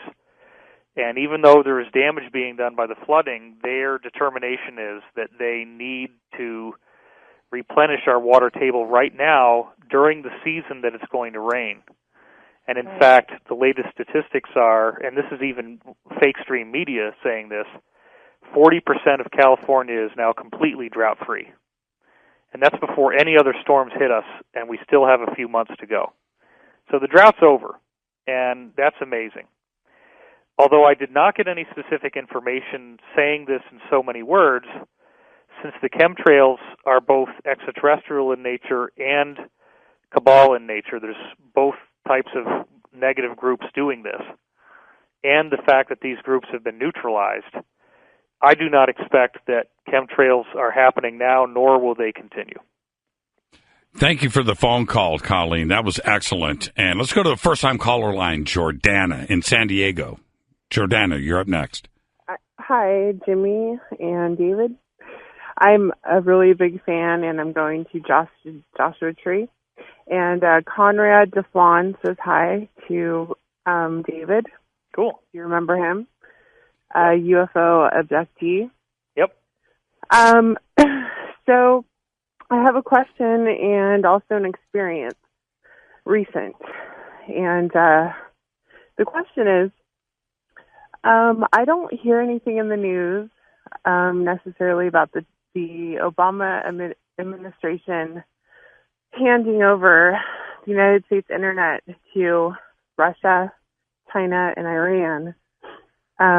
October 1st, 2016, a month before the election. They don't mention anything like that. Do you have any insight on why this is not being mentioned? Are you speaking about the lifting of the ICANN regulations where the U.S. was the head of the whole Internet hub? Yeah. Or Jordana, I'm going to say thank you for the phone call. I want to try to get a couple more in before the top of the hour. We have to say bye to David. So thank you for the phone call and a great question. And have a great rest of your new year. David, ICANN and the United Nations and the Internet, I think that was one of the most craziest things of 2016. I wouldn't get too caught up in nationalism at this point because what we're calling the cabal is a multinational group in which these three cities within countries, the Vatican City being their spiritual center, the City of London being their financial center, and Washington, D.C. being their military center. Right. Getting the Internet away from the hands of the U.S. was not a bad thing. It was actually instrumental in the defeat of the cabal because much of the alliance has been internationally based. And we are hearing that almost immediately after Trump's inauguration, we're going to start to get war crimes tribunals. And that gives me something to feel positively about with him winning. And I really look forward to that and hope that it will happen soon. And if it does, the cabal's final move is going to be to disclose Atlantis and Antarctica to try to distract everybody and hopefully get better treatment. But they're already in a triage situation. They're already on the run. A lot of them have already been defeated or surrendered. And there's also a great number of people who have already disclosed and have already had their testimonies filmed. And all those films will be played once this all comes out. This is probably going to be the most significant year in anybody's memory in recorded history, what we're about to see unfolding this year. Let's try to get some more calls in here. Now, what's interesting, David, phones are completely jammed, and we've actually got a Skype call coming in because everything else is full. So I'm going to do this. Let's go to Klaus in Canada on Skype. You're up next. Hello. Hi, Jimmy. Hi, David. This has been a very exciting show tonight. I just had a question and maybe I could share a dream with the world. Well, Klaus, if you could, for me, please, because we're out of time, let's just have the question. Is that cool? Yes. I was wondering if you could maybe just comment on Dr. Stephen Greer's work with the E5 and maybe France. Okay. Go ahead. Oh, that's a question for Mr. Wilcox. Okay. Klaus, you're breaking up on the Skype line. I'm really sorry about that, my friend, but it was cutting in and out. I can speak about the CE5 stuff. I think I get where he was going to go here. First of all, Dr. Greer has come out recently and made some speeches in which he has questioned the credibility of Corey Good's information, my information, William Tompkins. In fact, he actually called Good and Tompkins mind-controlled super soldiers. And his line of reasoning was that there are only benevolent ETs in the universe. Now, on a strictly academic level, as a scholar, every ancient teaching that we talk about on shows like Ancient Aliens, which I'm in almost all the episodes of, there's always good and bad ETs battling each other. So what he's doing is he's expressing an opinion statement, which I respect because it's based on the insiders that he has had contact with. Right. But from a wider academic perspective, it does not hold weight. And these insiders who I refer to have passed every test of validity that I have, which is basically a combination of what do the overall aggregate of insider testimonies say, and where is the thrust of that? Well, and the same thing goes with there are good humans and bad humans. Absolutely. There's good dogs and bad dogs. Absolutely. Right? Good cats and bad cats. You know, you get two parakeets. You get two parakeets. One of them, tear your eyes out. I'm just saying. And I want to point this out, Jimmy. Nobody knows this yet. I'm going to announce it right now. Believe it or not, Corey had a high-level hack against his own computer 2 nights ago, and it deleted all of the notes that were going to become our Endgame 3 article. And now he's on vacation, and he's not going to be writing during that time. So it's been left to me to disclose this. So given the attacks against him, the attacks against me, the very intense stuff that's going on, I've been telling everybody, please sign up on my website, dwilcock.com. That's dwilcock.com. And put in your email address there, and that makes sure that if I actually get taken offline for what I'm doing, which could happen, that I'll still be able to get in touch with everybody because I'll have your email address, and you get free books and free audio and all kinds of good extra gifts for doing that, and it doesn't cost anything. So as far as contacting extraterrestrials, which is the CE5 protocol, yes, that does work, and I would again say that meditating and trying to still your mind is going to be the best way to invite more of those experiences in. That's exactly right. And I'm watching Twitter. Twitter is just, it's absolutely out of control right now. Now, we're at the end here. I want to say this. You're going to be speaking at the Conscious Life Expo. That's coming up February 10th through the 13th. Of course, I'm going to be there. You're going to be there. George Norrie's going to be there. Tommy's going to be there. I heard that Tommy's arriving in a very large stretch Hummer limousine. But anyway, it's one of the most exciting conferences in the country all year long, and it's kicking off conference season, of course, right here in Los Angeles at the LAX Hilton. What are you going to be speaking about this year? Well, I held them off for a really long time on my conference descriptions, which of course had everybody on the edge of their seat, and I didn't actually send them in until mid-December. I am going to be talking about Antarctica. I am going to be talking about this intel, and I'm going to bring it right up to the bleeding edge of what I know. Pete Peterson is getting a huge briefing this weekend. It's going to have a lot more information than what I already know tonight as I'm talking. And he also tells me that they have handed him a 6-inch tall stack of briefing documents that he is supposed to hand to me, which I'm then going to be reading and then sharing with everybody out in the world when the time is right. And I don't know how soon that is, but he already has the documents right now. So this is really heating up. What we're hearing about the timeline of when this is going to happen is that it's very imminent. And again, I've been burned many times in the past, but all the signs more than ever are saying this time it's real. We're already seeing a very dramatic end to the drought here in California. In fact, the reservoirs are overflowing and they're having to open the floodgates on them. The ground is completely saturated. That's a huge change for people here in California because we're watching everything just drying out and dying. And there are a lot of very tangible signs. Like if we publish an article saying that they're going to announce Antarctica is Atlantis, and then all of these articles start coming out immediately afterwards saying just that, I don't think that's because they're copying us. I think that's because our intel was accurate. And so I'm very, very excited about where this is all going. Yeah, it is exciting times. And as you look forward to 2017, where I know you get this question all day long, and you get it from me too, and you're going to get it right now. Do you expect anything in 2017 of the disclosure variety and a large event?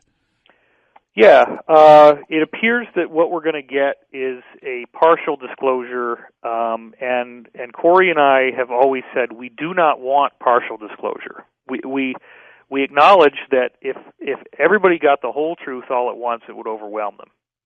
But we do want full disclosure, but we want it to happen fairly quickly, not spaced out over 50 or 100 years, right, which is ludicrous. But even the partial disclosure scenario that we're now hearing has definitely been approved and is definitely going to roll forward. It will begin with these motherships. It will start with probably more primitive-looking ruins under the ice in Antarctica. Then we get the motherships. Then we find out that they have craft that can fly around our solar system. Then we find out that ships like the ones in Antarctica have also been found on Mars and other places in our solar system. And they just keep widening it and widening it like that. But David, we're right at the top of the hour, man. You made it through 3 straight hours on Coast to Coast.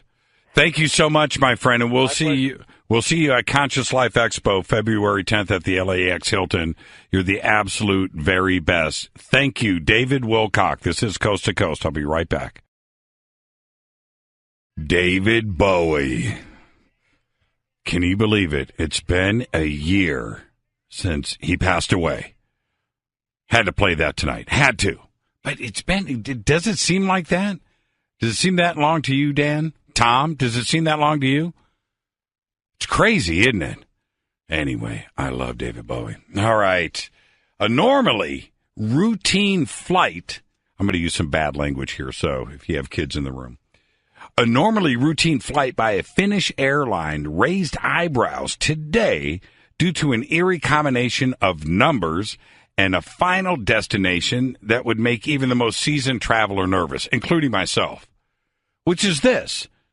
It was Finnair Flight 666 on Friday the 13th that was headed for Helsinki, which boasts the baggage code hell.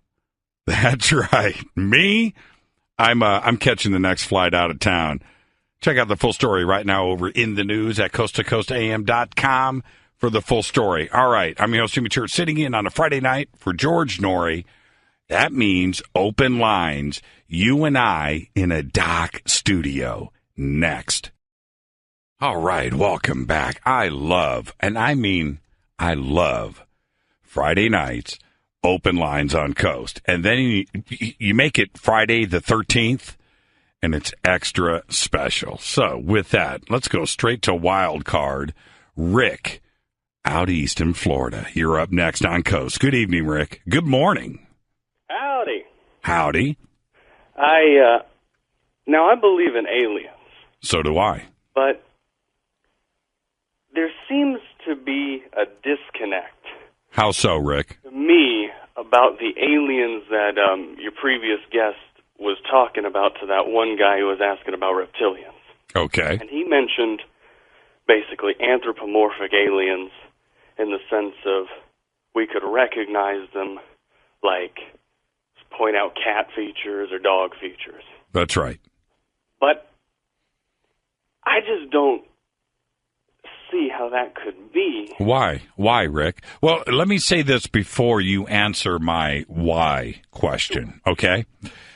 The point that I make, not only with David, but everybody that I interview and every caller when stuff like this comes up, is this. We have to listen to everybody. That's what we have to do. None of us definitively has all of the answers. And anybody that says to me it's my way or the highway, I'm not there. I need open dialogue, and I need two-way communication, and I need all of the information on the table. And we need to listen to everybody. So David's just got his side of things. And so does Greer, and so does Wilcock, and so does Linda Moulton Howe, and Anna, Jason Martell, or whoever. We can go on down the list, right? Eric Von Daniken. So let's listen to everybody. That's all. And then one day we'll find out. You know what I mean? And that's it. So now I will say to you, why? Well, it would be very coincidental for these kinds of features to show up on an alien life form thousands of light years away that has no relation whatsoever to us. No, it has. Okay, Rick, and I hear you, right? That's a way to look at it. But fundamentally, everything from the stars to the shoes that you are wearing are all made out of the same stuff. The DNA here on planet Earth, we have thousands and thousands and thousands and thousands of species of everything, insects and monkeys and ducks and rats and humans. And a rat, a mouse, has 50% of your DNA, right? You are 50% mouse. And are you similar to? No, you're not. But we're all made from fundamentally the same stuff. and it's all carbon, and it's all sulfates, and it's all amino acids. It's all the basic things. So it doesn't matter. There's a famous saying, right? We are stardust. Right? Okay, well, we are, my friend. We truly, everything is stardust. So don't forget, and gravity is going to cause and affect the same types of creatures, theoretically, all over the place. So you're going to have 4 feet, you're going to have 2 feet, you're going to have 2 hands, 4 hands, you're going to have 1 head, 2 eyes, stereo. You're going to have the same basic things because of the way the universe works. So whether it's reptilian here, look how many, a frog and a lizard are totally different, but they're the same. So how can we expect something different somewhere else in the universe? What would you expect to see? That doesn't mean that there isn't aliens that look like the Blob or, The Fog, which was a great movie, by the way.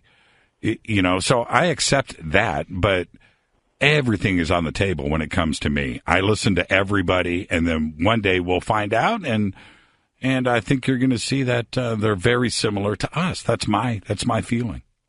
That's a fair reasoning.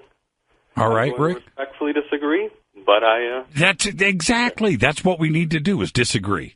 If you agreed with me, Rick, boring. That's boring, man. We've all got to disagree.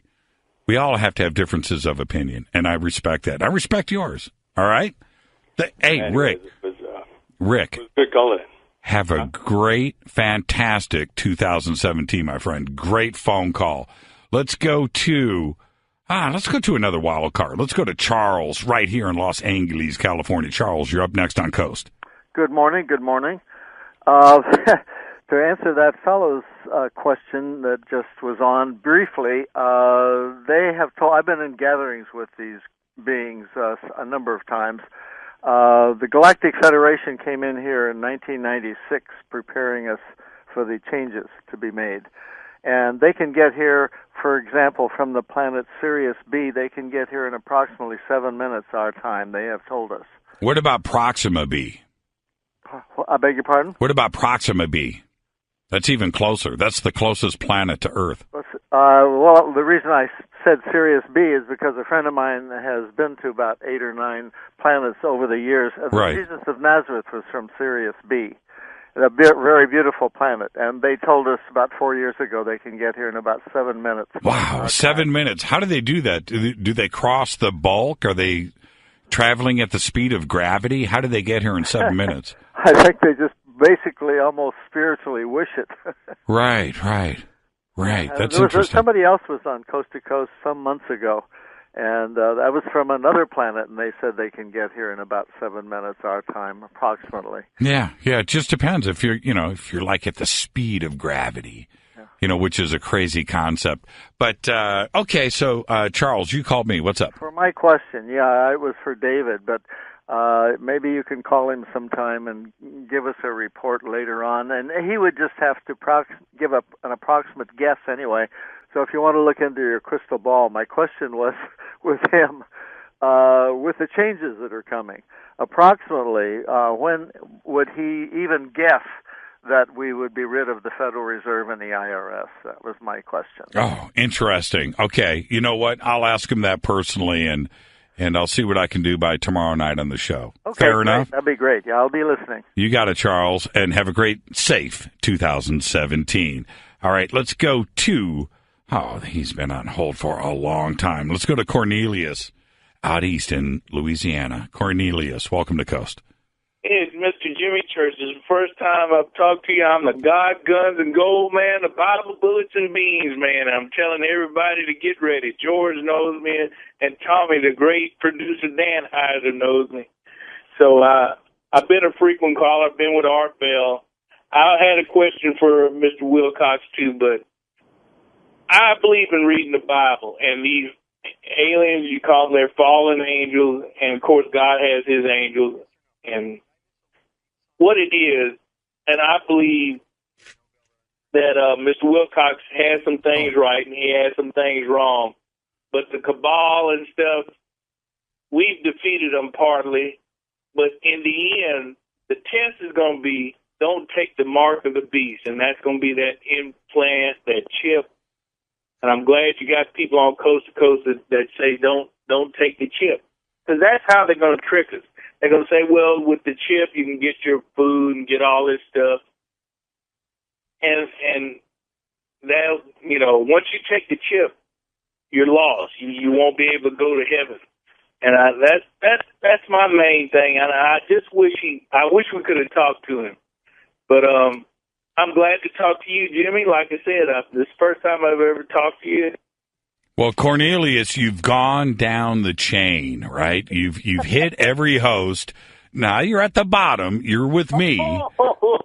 But you've done it. I've listened to you many times over the years, my friend, and thank you for calling in. And there you go. And let's not make it the last time. Oh, yeah, Jimmy. God bless you. And remember, get the God, guns, and gold, and Bible bullets and beads, and get ready. That's what I'm talking about, Cornelius. Now, you be safe out there in 2017. Thank you so much. All right.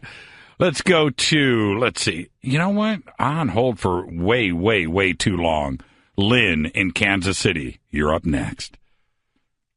Hi, Jeremy. Hi, Lynn. How are you? I am great, Lynn. How are you? That's the question. Freezing. We have really slick streets here. You know, we're freezing here, too, as well. The forecast, don't laugh. It's getting down to 30 degrees tonight here in Los Angeles. And let me tell you something. For us, that's cold, and we're freaking out. Well, that's true. I'm sure you are. I'd love for it to be 30 here, but it's about 7. Well, you know, it's all relative, right? So, you know, right. So you're used to it. We're used to something else. So it might as well be 7 here, or at least we're acting like it. I'm sure. I had called and talked to George probably about a month ago, and I don't remember the guest he had, but I'm Rh negative. And I was just curious. I looked it up, and lo and behold, all of this stuff started coming up about the reptilians, Atlantis, and all of this. And only 15% of the world's population is Rh negative. I think that's right, yes. It really is interesting. It said in this, I guess people that are Rh negative, they don't even realize that when a baby is born with it, they go onto this government list. Now, I don't know if it's for donations, if they need it for emergency, or what the deal is. But there's a tie-in. There's really a long list of about 10 different things that people with Rh negative have in common. And you were talking about Germany a while ago, David. Right. The majority of people with Rh negative are in Europe, in the northern part of Africa.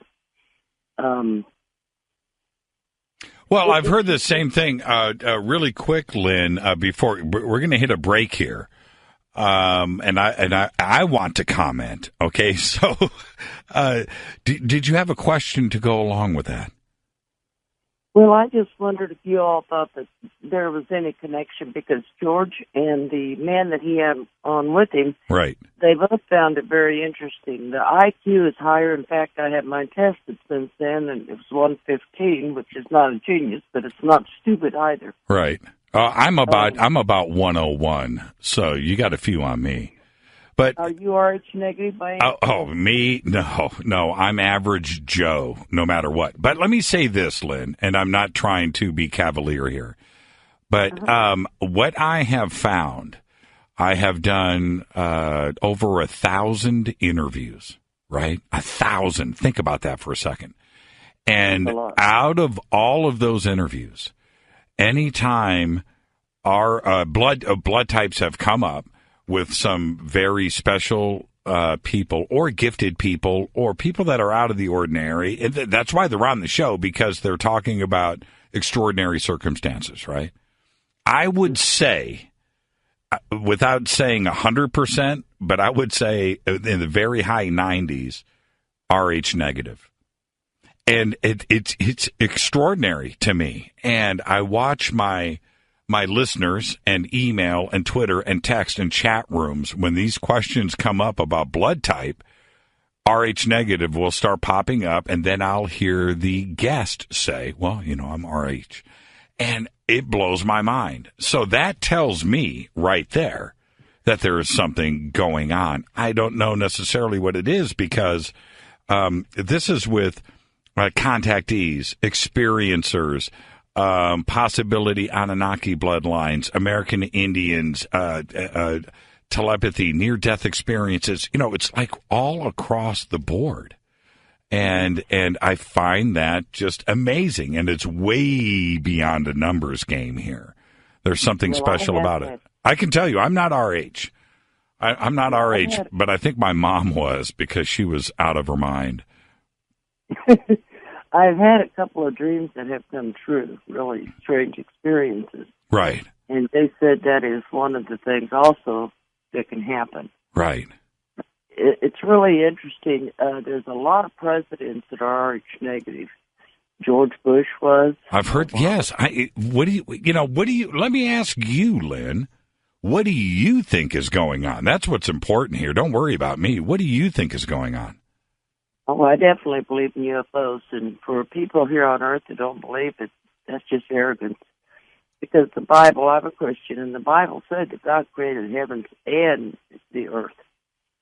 When he said heavens, that could be other planets, other galaxies. I mean, why couldn't it be? Yeah, there's no question about that. Yeah, I absolutely agree with you, Lynn. And I'll tell you something else. We're going to head towards a break here, and we're right there. So let me just say, before I let you go, Happy New Year, and have a great 2017. Will you do that for me? Well, you too, and I really enjoyed talking with you. Yeah, thank you too, Lynn. Thank you so much. Is this, the point that I want to make here is, the whole God invented, created heaven and earth. This is, I listened to a bunch of lectures over the weekend, and one of the lectures that I listened to was about the multiverse. Now, this is what gets crazy here. When you have a multiverse, we've got our universe, right? Okay, now, it was created somehow. Big Bang, don't know. Divine, don't know. Special, we just don't know. But it was created. But if we move into the multiverse side of things, Tom, look at me. Look at me right in my eyeballs when I say this. When we go into the multiverse situation, here's us. And then there's another one. And then, now, are we talking about different divine interventions, different creators, different special situations, or were the odds of all of this just happening organically and chemically, right, is astronomical? So that's what's fascinating. So, are we dealing with different smart things called God or whatever that if the multiverse is correct, and go with me on this, that means multiverses are infinite. Our universe is not infinite, it's finite. So if we have multiverses, then we have infinite numbers of multiverse, like bubbles in a machine. It's crazy, isn't it? Mind blown. This is Coast to Coast AM. I'm your host, Jimmy Church, sitting in for George Norrie. We'll be right back. Yeah, I guess the theme of the bumper music tonight was songs that I could play air piano to here in the studio, because I'm the baddest air pianist in the valley right now. If you enjoyed Coast to Coast tonight and Mr. Wilcock and what I'd like to do here, then please go and check out my show, which is Fade to Black. And all you have to do is click on my name right there at the Coast to Coast website. Simple enough. It'll take you right over to my site. And everything is there. Now, there's a few things that are cool that I would like to point out, and then we move on. First, we are live 7 to 10 p.m. Pacific time. Live, like the Now live, right before George and the Coast start. So you end up getting like 7 hours of great talk radio. every single night of the week. And then everything is free. That's the way we do it. Everything is free. No members, nothing. Just come and hang out with us. Third, just like Coast, my standards are very, very high. We only have the very best and brightest guest, period, every single night. And that's it. So if you come and hang out with us 4 nights a week, then you get our guest and George, bam. That's it. You get smart. Smarter. This is Coast to Coast AM. I'm your host, Jimmy Church. I'm going to wrap up with all of your phone calls next. Stay with us. Friday the 13th. Welcome back to Coast AM, filling in for George Norrie on a Friday the 13th. I'm your host, Jimmy Church. Let's do this. We're late in the fourth quarter here, and I'm just going to get everybody in. So let's do it in order. Let's go to Blair in Sedona, Arizona. You're up next on Coast, Blair.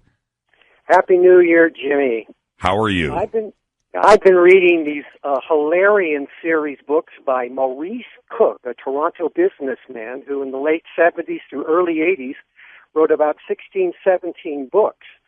And he basically, Hilarion is, how can I put this? He is sort of in theosophical writings is an entity in charge of detailed scientific and occult knowledge for man on this planet. Okay.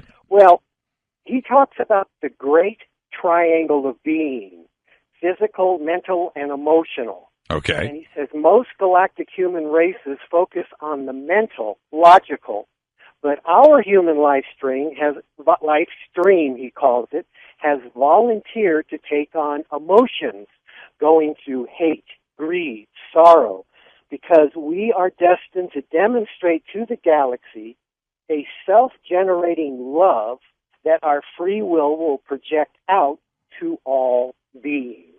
Okay, I'm going with you, Blair. Do you have a question, or where do you think all of this is leading? Actually, well, I think it leads to, from an individual standpoint, the overall purpose of higher development, of evolution and spirituality and understanding.